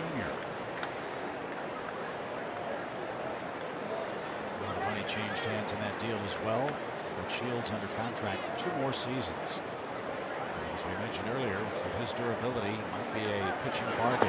There's ball 4 outside, back-to-back, or I should say second walk of the inning for Shields.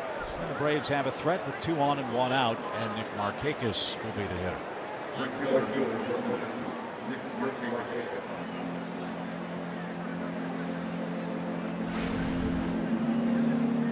The Futures game will take place, I believe, today during the All-Star festivities out in San Diego. Want to wish Dansby Swanson well. He's on the U.S. roster.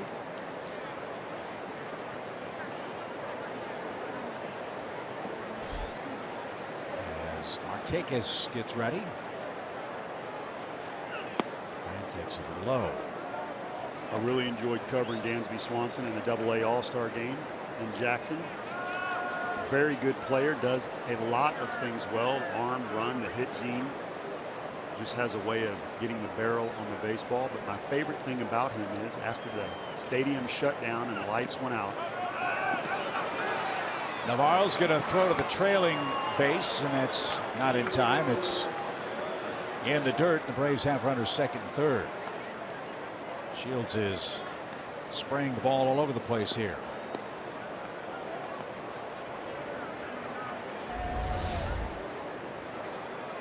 Fastball down in the dirt. Navarro, instead of dropping down, tries to backhand it, which is a mistake. A nice read by the Braves base runners. And talking about Swanson, he signed autographs after the lights went out, after everybody went home. There's a ton of kids there. A great young man on and off the field. So we'll wish him well.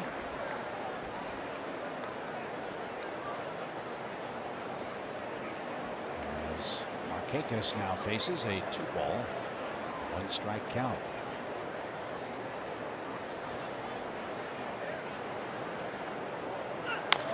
Bouncing ball, Abreu will step on the bag at first, and Markakis is a little unlucky there. He's 0 for 3, 2 outs. And here's Francoeur. Little higher hop that might have gotten over Abreu at first. No such luck. The only way Peterson scores there is if you gamble and go on contact. Braves electing to see the ball through the infield before they ran home, and as you said, that chop needed to be a little higher. Francoeur homered to start the scoring for the Braves. That was back in the second inning. Another hit would be nice. Atlanta leads 2-0. James Shields has not gotten many swings and misses. He does not have a strikeout yet in the game. Boy, if you're going to pitch to contact in this park, that is awfully tough to be successful.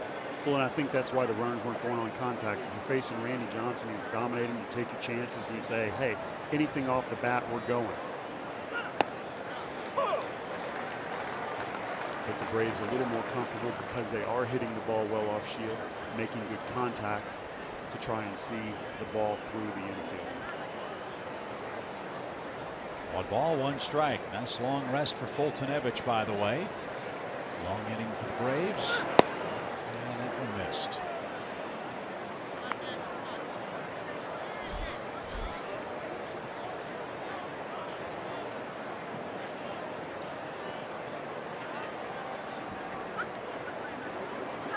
It's a warm, sunny day in Chicago, but there is a delightful breeze. That one's hit out of play over the Braves dugout and into the second deck. 2 balls, 2 strikes. You can see on our Fox track, I'm surprised they're not pitching Frenchie in. He has hit 2 home runs on breaking ball away that were not bad pitches, telling you that he is covering the ball away well this series. Not close. Full count.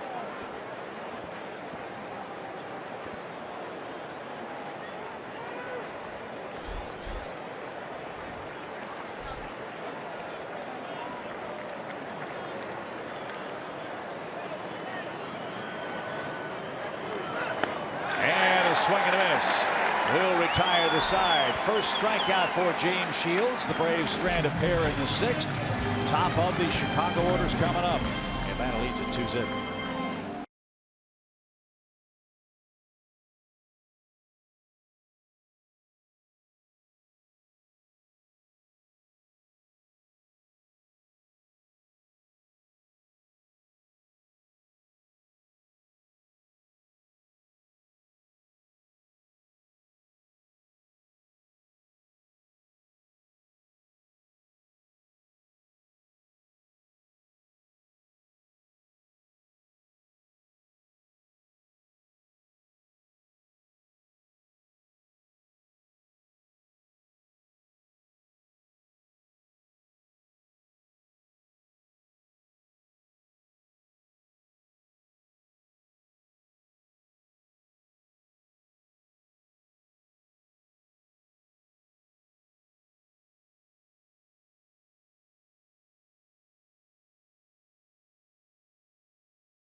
He's got a 2-run lead.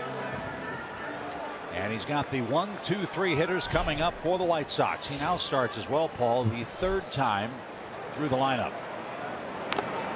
Very important for him, Chip. His numbers 3rd time through the lineup, not as strong as the 1st and 2nd time. And so as you can see, hitting .343 the 3rd time through. Many pitchers struggle early just getting the field. In my opinion, that is primarily because he is a 2-pitch pitcher. 85% of the time, he either throws a fastball or slider. Today, mixing in his curveball much more, and even a few really good changeups. So now when you have to factor in 4 pitches instead of 2, that works. That works the 4th and 5th time through the lineup if you're mixing all of your pitches for strikes. Tim Anderson has 2 hits for the Sox. And now it's a 2-2 count. I think Mike has done exceptionally well today is he's not walked anybody. You can't walk people in this ballpark. It's just like Coors Field in Denver. As hitterish as it is, you walk people, you're asking for trouble. This count's gone far enough. That Anderson fouled it away to stay alive. Mentioned the Yankees were clobbering Cleveland, right? It was 11-1. It's now 11-7. New York. That game in Cleveland. I'd really like to see them go in here. And they did. It's tipped and caught, and Anderson is struck out. 7 for Foltynewicz, and a good start to the 6th inning. And I said that because Anderson is diving, and whenever you see a hitter that's strategy is to cover the ball away, and Folty's throwing a good slider to the outside part of the plate today, to hit that you have to crowd the plate or you have to dive. Anderson was doing both, and Pierzynski with a nice selection. Foltynewicz now 1 strikeout away from his career high of 8. He's done that 3 times. And the beauty of this game, and maybe a lesson for Mike, is that his strikeouts will just come naturally. This one's hit high in the air by Eaton toward left. d'Arnaud to the track, and he's got it. There's the 2nd out of the inning. That's why you don't walk people. Every fly ball gets your heart a-fluttering. 2 out.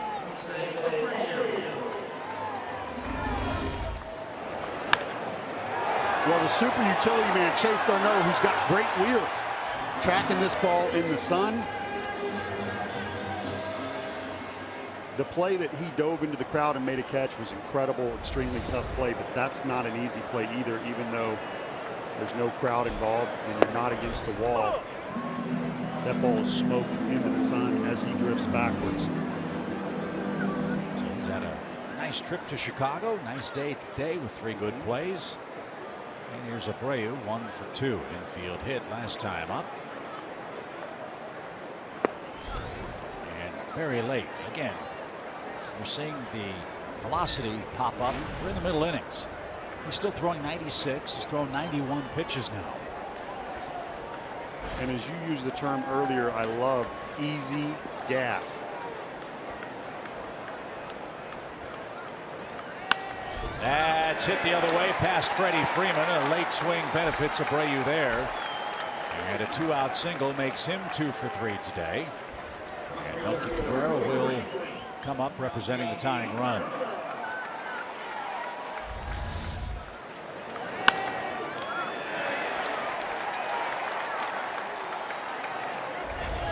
That's a big, strong man. Yes, it is. And he muscled that ball. And is a board for Cabrera. The first of the great plays made by d'Arnaud came with Melky up there in the 2nd inning. A fly ball to left. d'Arnaud went into the seats and took it out of the glove of a White Sox fan. That was the 1st out of the inning.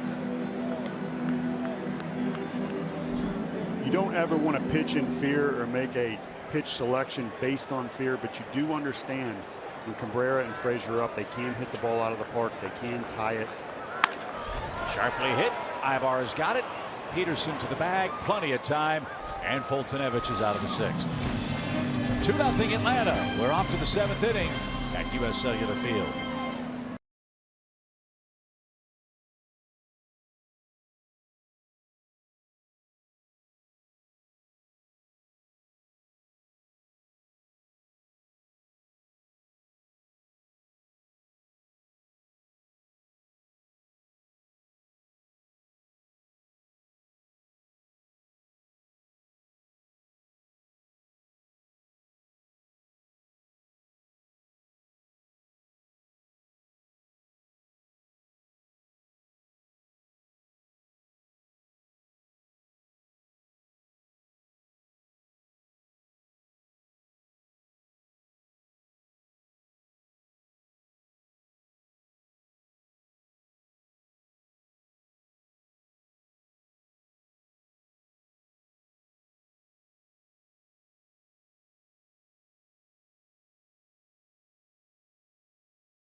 At Turner Field Friday, July 15th, when the Braves take on the Rockies. Fans who buy this special ticket package will get an A.J. Pierzynski zombified bobblehead. Visit Braves.com/zombie today.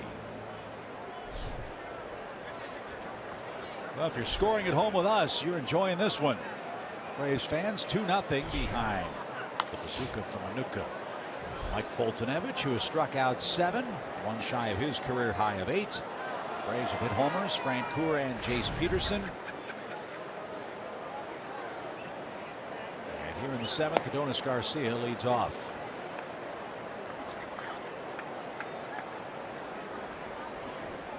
Shields has done a nice job settling down after 2 runs in 3 innings, only giving up 3 hits to the Braves. The Braves making those count. And a swing and a miss. Garcia is retired, and he'll make Navarro throw him out. Every major league team has some fun factoids on the scoreboard. This might be the worst and easiest trivia question of all time. Name the Braves brothers who combined for a record 768 home runs. Yep. Come on. You knew it had to be the Aaron brothers, didn't you? Henry and Tommy Aaron. As A.J. Pierzynski leads off. And that's sliced out of play, foul for a strike. Career double number 400 for A.J. last time up, joining Pudge Rodriguez, Ted Simmons, and Carlton Fisk as the only major league catchers to reach that plateau. And this one hit into the shift. Tim Anderson behind the bags got it, and that takes care of A.J. for the second out.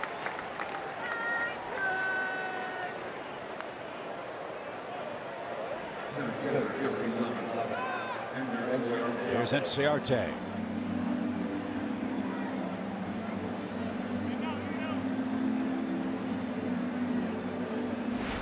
Ender is 0 for 2. Braves trying to win their 31st game of the season today, trying to go 3-1 on this little stop in Chicago. Also trying to interrupt a 5-series win streak for the White Sox.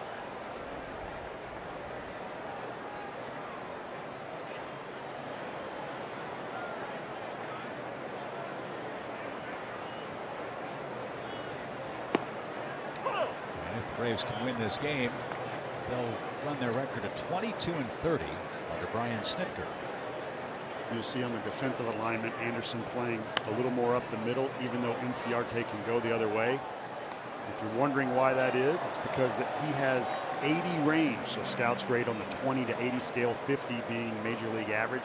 They grade him at an 80 on his range, best in the business. So you're able to play closer to second base, still go get the ball in the hole, make that throw. His arm is rated out as a 70. So this guy can really play defense, very athletic, and over the course of the year will take away a lot of hits. I don't know the answer to this question, so I'm asking it somewhat rhetorically. Why 8? Why would you say the guy's a 10? What's the reasoning behind saying a guy's an 8 if he's got 80? Yeah. Instead of a 10. Well, because this is baseball and we do weird things, Chip. Ground ball to first. Abreu to his knees. Smothered. Close play. And just in time. And once again, Ender Inciarte involved in a bang-bang play at first base. The White Sox are walking off the field thinking there's no need for a review. Inciarte is asking for the Braves to take a closer look. Let's see. Was he safe? Was he out? Here in the 7th inning.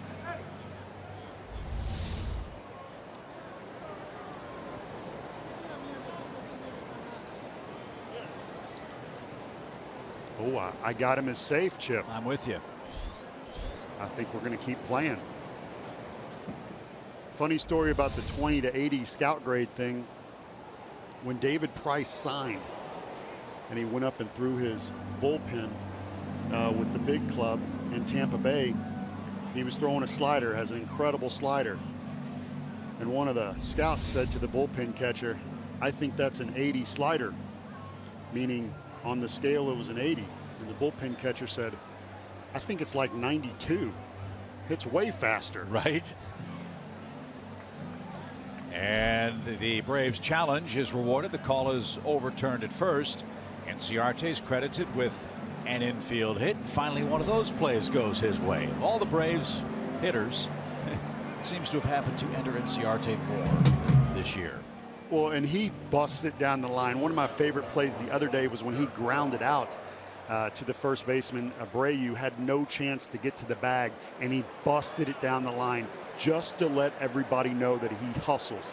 And that sets the tone for the game. The whole dugout sees that, and it's beautiful when he is rewarded with his hustle for a base hit.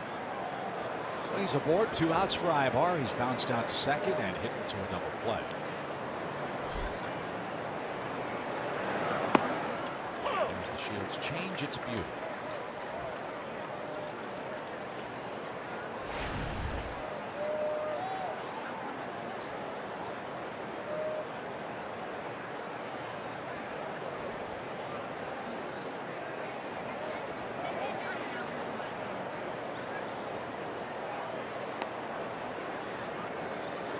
In case you missed the first pitch, Ibar actually took it. A lot of first pitch swings for the Braves today. Hard to complain with a 2-run lead in the late innings. And a bunt try is rolled foul. It's 0-2.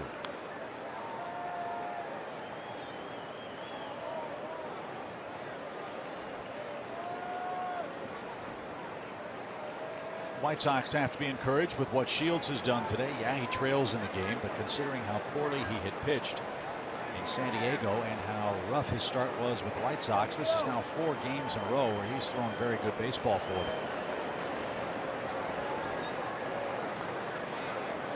0-2 the count. Runner goes. Swing and a ground ball hit toward Laurie. He's got it on a big hop and a throw to first. And Eddie Perez jumping out of the way in the first base coaching box. James Shields surrenders an infield hit. Nothing else for the Braves as it's time for our 7th inning stretch. Big crowd of over 29,000 here in Chicago on a gorgeous day at U.S. Cellular Field. We will enjoy God Bless America, the 7th inning stretch for the final time before the All-Star break here in 2016. Braves homers by Jeff Francoeur and Jace Peterson, the only offense so far today. America, land that I love, stand beside her and guide her through the night with the light from above. From the mountains to the prairies to the oceans white with foam. God bless America, my home, sweet home.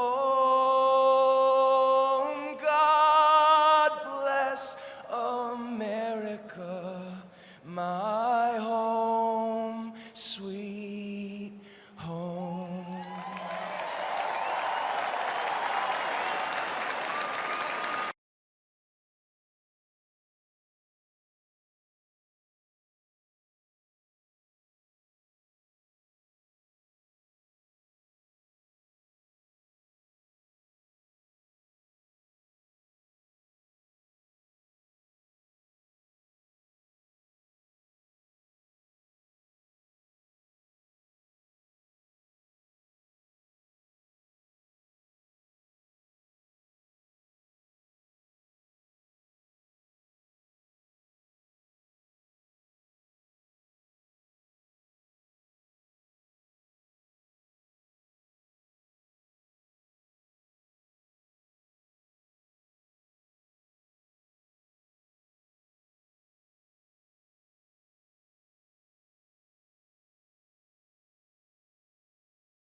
Baseball's two biggest summer events are back-to-back. The T-Mobile Home Run Derby on ESPN July 11th at 8 Eastern, and the very next night, don't miss baseball's biggest stars at the 87th All-Star Game, brought to you by MasterCard July 12th. On Big Fox, coverage starts at 7:30 Eastern Time. John Frazier, 25 home runs. Most ever by a White Sox third baseman at the All-Star break. And some good ones here, including Robin Ventura, his current manager.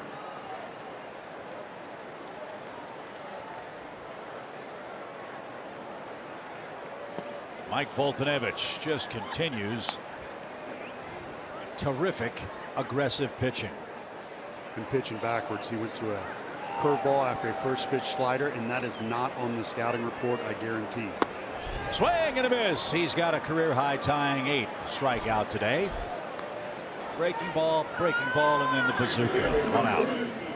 How about a little 98-mile-an-hour noise on the outside corner, Chip, in the 7th inning? Great delivery. Again, not max effort. Very impressive. And again, I raise it again to you. What a wonderful lesson for not only Mike Foltynewicz, but any major league pitcher. It doesn't have to be max effort every single time. Right. But if you pitch and you know you have 98 in the tank, you can use it when you need it. And to Mike's credit today, he hasn't needed 98 much today. His other stuff has been exceptionally good as well, which was a focal point for him after his last start against the Phillies. Now to play foul by Brett Lawrie. It's just like the hitter. If you swing as hard as you can, it's really hard to square the baseball up. But if you swing at 95%, well, then you increase your chances. Same thing on the mound. If you throw the ball as hard as you can, it's really hard for that catcher's glove not to move. So, you know, you use the term easy gas, and the only place you want to have easy gas is on the mound. When he throws like that, and it's just very simple bullpen type delivery, that tells me not only can he hit his spots, but he's going to stay healthier longer and have a chance to have a longer career.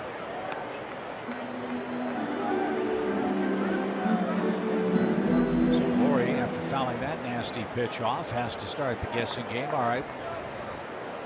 What can he eliminate? We'll see. Didn't guess that. Breaking ball takes care of Lawrie, and it's a new career high. 9 strikeouts for Mike Foltynewicz. And at 103 pitches, he is rolling merrily along. 2 outs.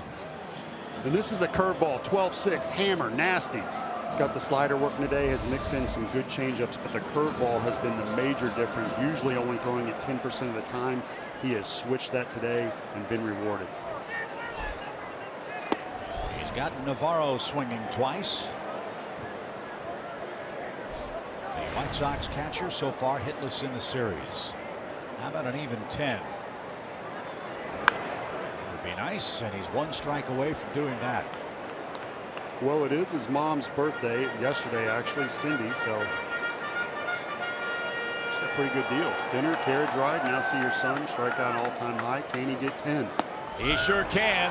A blazing fastball at 98 miles an hour, and Mike Foltynewicz brought it on the final day before the All-Star break. 7 shutout innings, a career high, 10 strikeouts. The Braves gave him 2 early runs, and he has made them stand up big time.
is sponsored by Delta Airlines, your local Ford dealer, and Xfinity. X1 from Xfinity will change the way you experience sports. Mike Foltynewicz has had a special game for the Braves today. He leads 2-0, a career high in pitches and strikeouts. And thank you indeed for the Braves right-hander who's pitched a great game against James Shields, who hasn't been all that bad himself. 2 homers, all that Shields has allowed. And he'll work the 8th inning and face Jace Peterson, who took him deep back in the 3rd. This one's poked into shallow center field. That's going to drop for a leadoff single. Jace Peterson with a 2-for-3 day, the first action he's had in this series against the Sox. A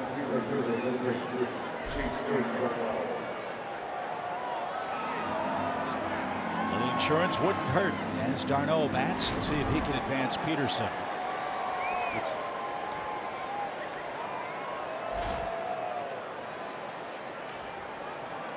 Zach Duke and Matt Albers are up in the White Sox bullpen.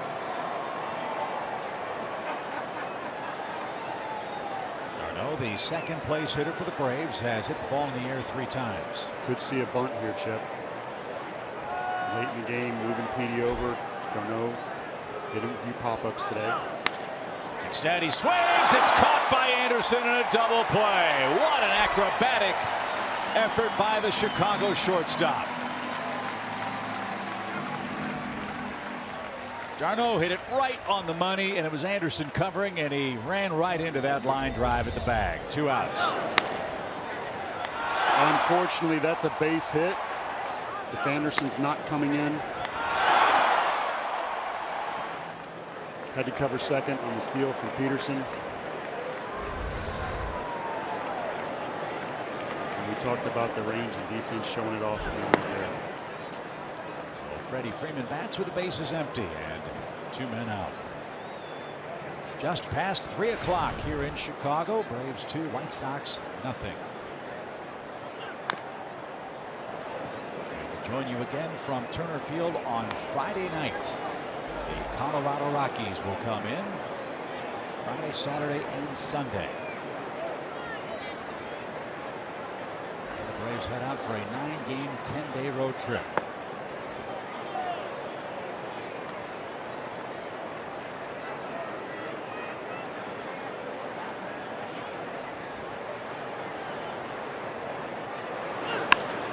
Freeman drives this one a long way the other way. It's slicing though.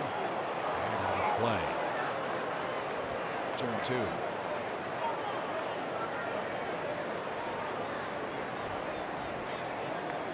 Freddie Freeman, they play him pull on the infield, almost the Ted Williams shift on the infield. That's about as drastic as you'll see up here. And then the outfield plays him slightly opposite. Got jammed, but he's going to find some pasture in right center field. And that ball is cut off shy of the track by J.B. Shuck, but not fast enough to keep Freeman from doubling with 2 outs.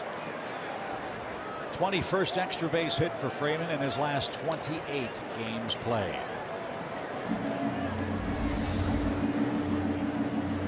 Very nice right here.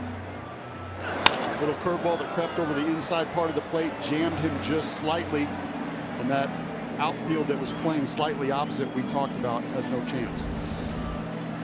So the leaping grab by Anderson saved the Sox another run. James Shields pitched very well today. Just 2 homers the difference. And Chicago is in their bullpen. We'll see how it works out with Nick Markakis next.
19th, John Schuerholz and Andrew Jones will be inducted. Get your tickets before they're all gone. You're guaranteed to sit with a current or former Braves player, coach, alumnus, or Hall of Famer. Call 404-614-2310 for more information. This is Zach Duke. He's been busy in this series. He'll face Nick Markakis, who jumps on the first pitch and rolls to second. And that is that. Great play by Anderson. Saved at least one run for the White Sox. We head to the bottom of the 8th inning. 2-0. Braves lead it.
The 7th annual Braves Alumni Weekend, July 29th through the 31st. The Braves will battle the Fightin' Phillies. There'll be tons of opportunities to see your favorite Braves legends. Go to Braves.com/alumni weekend for a full schedule of the weekend's events. What a great game for Mike Foltynewicz. 7 innings of 10 strikeout shutout ball here 50 miles from his hometown in Minooka, Illinois. He'll turn things over to Chris Withrow, who will start the 8th inning with the bottom of the White Sox order. Withrow has thrown well this year. The only number for me is the 12 walks. I'd like to see come down a little bit. Important for him to come in here and throw strikes. And he did to Avisail Garcia, who has struck out twice today. Garcia just 7 hits in his last 53 at bats. And they have Justin Morneau rehabbing. Perhaps he'll be ready after the All-Star break.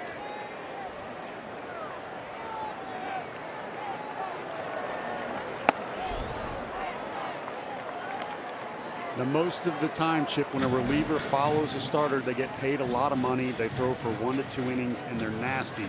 You know this. When you follow Folty, who's throwing 97, 98, all of a sudden that 95-mile-an-hour fastball doesn't look as fast to the hitters. Well, hit toward right. It's carrying toward the fence. Markakis is there, and he hangs on at the yellow line.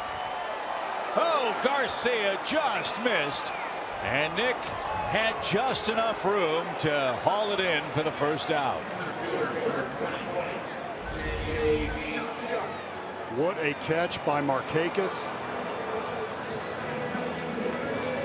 Robbing a home run, and I do believe that would have carried over. Braves had a couple of great catches in the outfield. That one by Markakis, one by d'Arnaud earlier today. And a close call is the first out, and that brings up the Oysterman, J.B. Shuck. He's 1 for 2, doing a double play. Broken bat right back to the mound. Piece of cake, 2 outs. Chip, we got to see that catch again. This is amazing. Braves with some really nice defensive plays here and in Chicago.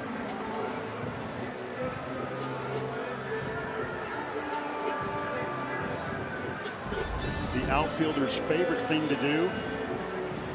And I think we got a smile. Not now, but there was a brief momentary smile from the silent assassin with the great beard, who's always serious. It's stuck in the glove.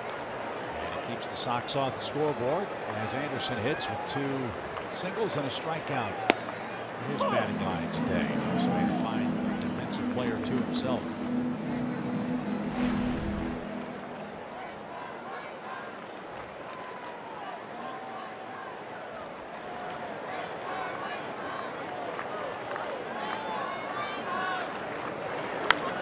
Popped him up. Jace Peterson backpedals. He's got plenty of room. And after a momentary scare, Withrow recovers with a ground out and a soft pop out. A 6-pitch inning for Chris. We're off to the 9th. Braves still lead it by 2.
He unloads deep toward left center field. At the track, at the wall, it's gone. Katie bar the door. Frenchie's homered again.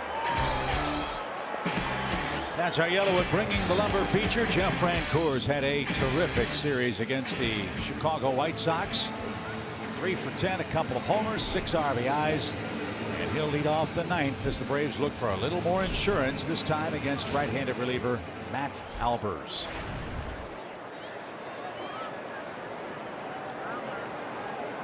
Francoeur, Garcia, and A.J. Pierzynski.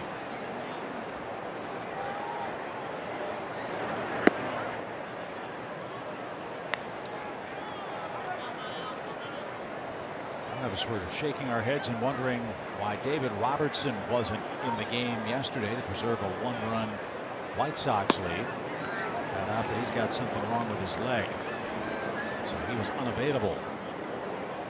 But it worked out for Chicago. They protected that lead and split the series. They're going to have to come back in the 9th today. Jeff takes another strike. It's 1-2. Nate Jones coming in yesterday and was absolutely filthy. Closing out the game. See if the Braves can get something going off Albers and get another insurance run or 2. The story of this one from Atlanta's perspective is Mike Foltynewicz, as far as I'm concerned. The first inning, gave up a leadoff hit, a strike him out, throw him out, double play. Then Abreu struck out, and Mike served notice that he had real good stuff. As that one's hammered down the line. Foltynewicz finished with a career high in pitches and a career high in strikeouts. 10 strikeouts over 7 innings. Excellent fastball, excellent curveball, and a devastating slider. Braves made a couple of good defensive plays behind him as well. 2 early runs allowed him to settle in and dominate today. Broken bat. Frazier at third. Got it. And Albers retires Francoeur. One up, one down. Plenty of good things to this point to talk about with you on Braves Live, presented by Xfinity. Jerome Jurinovich, easy for me to say, is standing by in our Atlanta studios. He called me Joe a few days ago, so feel free to call Jerome. A few different names. We do that off air, not on air.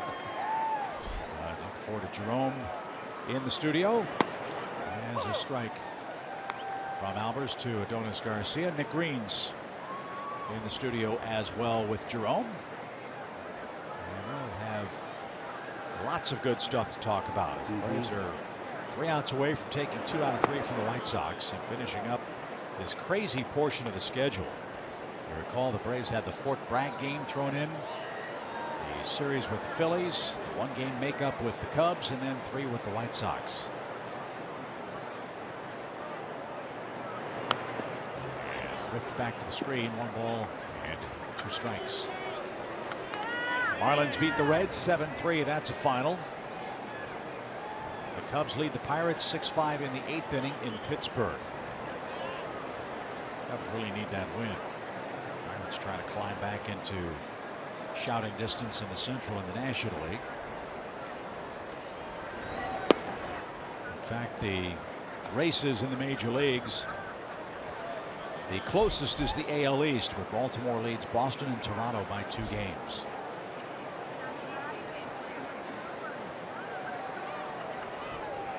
All the other races are at least 5-game leads.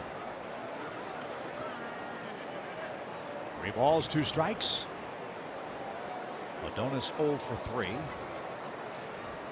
still had a terrific series, 6 hits and 12 at bats against the Sox. And that just missed outside. Garcia takes a walk. And that's going to end his day, as Robin Ventura is going to bring on a lefty to face A.J. Pierzynski. So an insurance run is aboard at first base for the Atlanta club. Dan Jennings, the former Marlin, is going to come on and pitch. A.J. Pierzynski will dig in next.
Sponsored by your local Toyota dealers, Let's Go Places, the Georgia Lottery, and Synovus, the bank of here. Atlanta 2, White Sox nothing. Braves have a runner aboard with 1 out in the 9th. Don't forget, Zombie Night is at Turner Field Friday, July 15th. When we're back from the All-Star break, the Rockies will be in town. All fans who purchase a special Zombie Night ticket package get the A.J. Pierzynski zombified bobblehead doll. One last cheer for A.J. Pierzynski, the former White Sox standout. He reached the 400 doubles mark with a 5th inning blow. And now He'll try to greet Dan Jennings with a ninth inning base hit.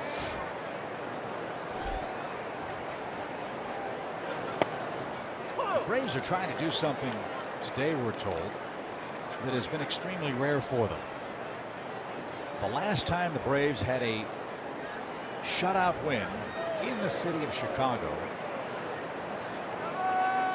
was August 22nd, 2011. Once in 13 years. And the man that turned that in was Jair Jurgens.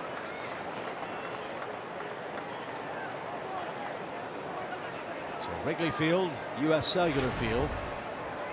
I have not seen games with this many zeros tossed by a Brave staff.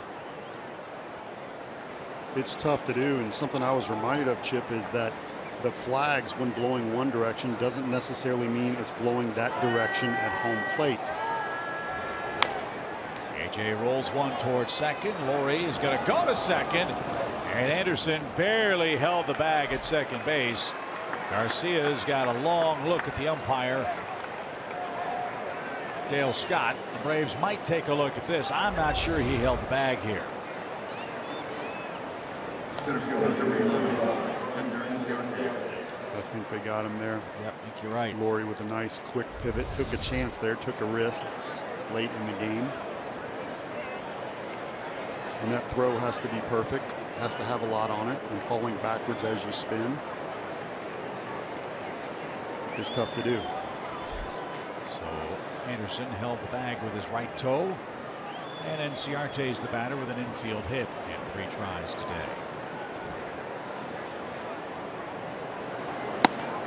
Credit for his hit, and the Braves challenged a bang-bang play at first. Abreu went to his knees to field the ground ball, and Inciarte won the race to the bag.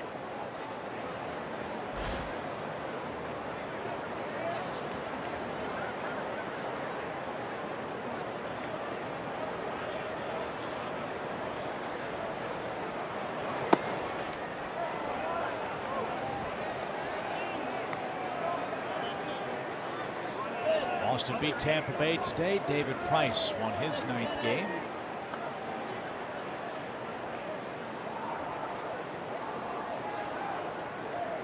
Red Sox made a deal this weekend. They got Brad Ziegler from the Arizona Diamondbacks because Craig Kimbrell has a meniscus tear in his knee. He's going to have surgery.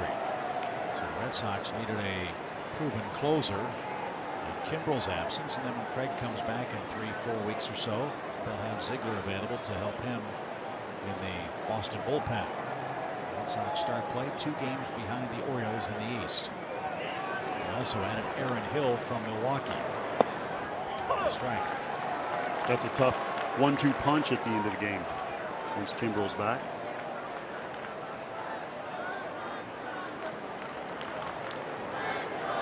Three balls and a strike.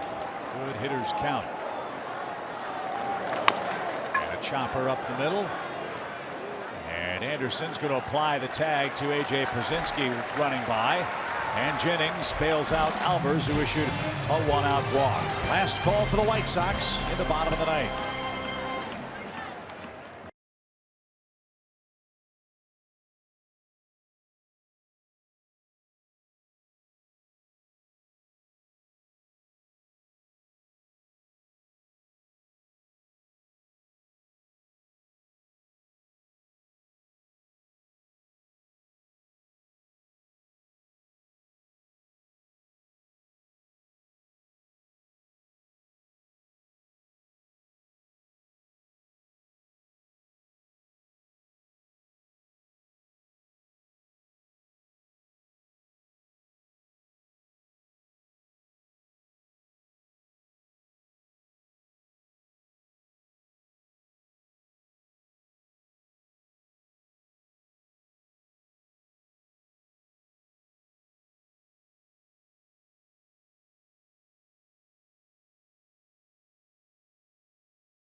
Academy Sports and Outdoors. Right stuff, low price, every day.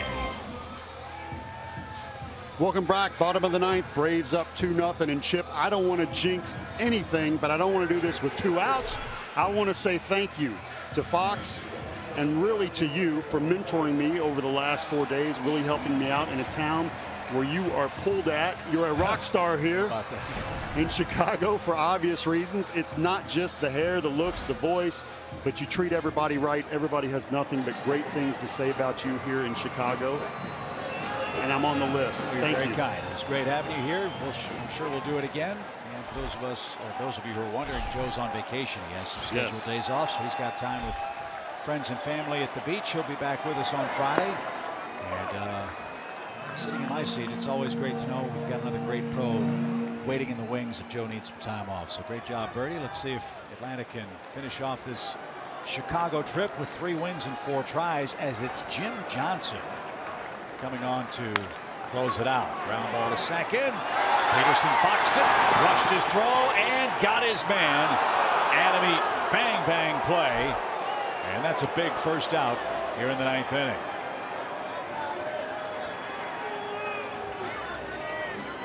This is not exactly what Robin Ventura had in mind with the Braves coming in. It's been a roller coaster year, as you see on our Cold Hard Facts, brought to you by Clean Crisp Coors Light. White Sox have been playing good baseball. They wanted to go into the break with some more momentum, putting more pressure on the Indians. And barring a 2-out rally, the Braves will have come to town, snapped their 5-series win streak by taking 2 out of 3 on the White Sox home field today. The Braves may have gotten in the Sox way in their plans, and even in their cool 1980s Sunday jerseys.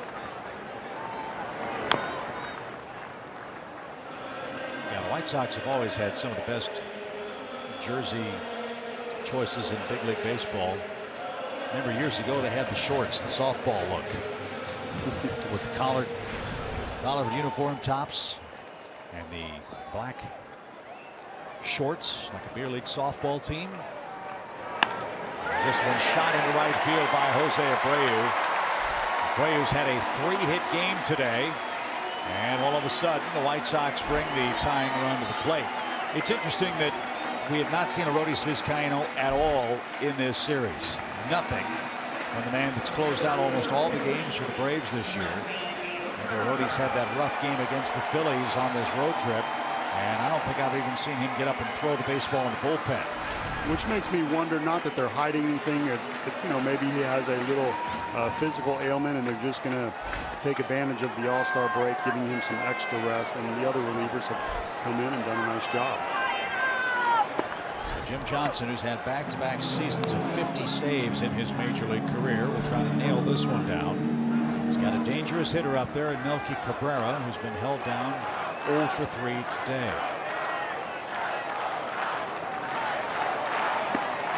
Good breaking ball. Cabrera was fooled. It's 0-2. The Braves are trying to beat James Shields and earn a victory from Mike Foltynewicz, who is absolutely dazzling. Got to look for the split right here. Johnson, a ground ball pitcher, would love to get that double play off a nasty split. Ground ball short. High bar to Peterson, 1. There's the turn. Braves have beaten the White Sox. And look at A.J. Pierzynski with a fist pump. Atlanta gets home runs from Jace Peterson and Jeff Francoeur. Atlanta turns 3 double plays. Mike Foltynewicz, back in Chicago, picks up his 3rd win with a career effort. And what a way to end the first half, Paul. The first shutout, make it the 2nd shutout for the Braves in the city of Chicago in 13 years as they beat the red-hot Chicago White Sox. It starts with that man on the hill, Mike Foltynewicz, getting it done. Do it, Folty. Nasty curveball. He threw sliders. There's the changeup, a whiff, another one. 10 strikeouts today, a career high for him in front of Mom for her birthday. And again, over 100 fans who are 51 miles away. There is Cindy. No walks. Mike Foltynewicz growing up in front of Braves fans' eyes. Well, a tale of 2 cities. Charles Dickens once wrote it was the best of times, the worst of times. For Chicago and Mike Foltynewicz, that's very apt.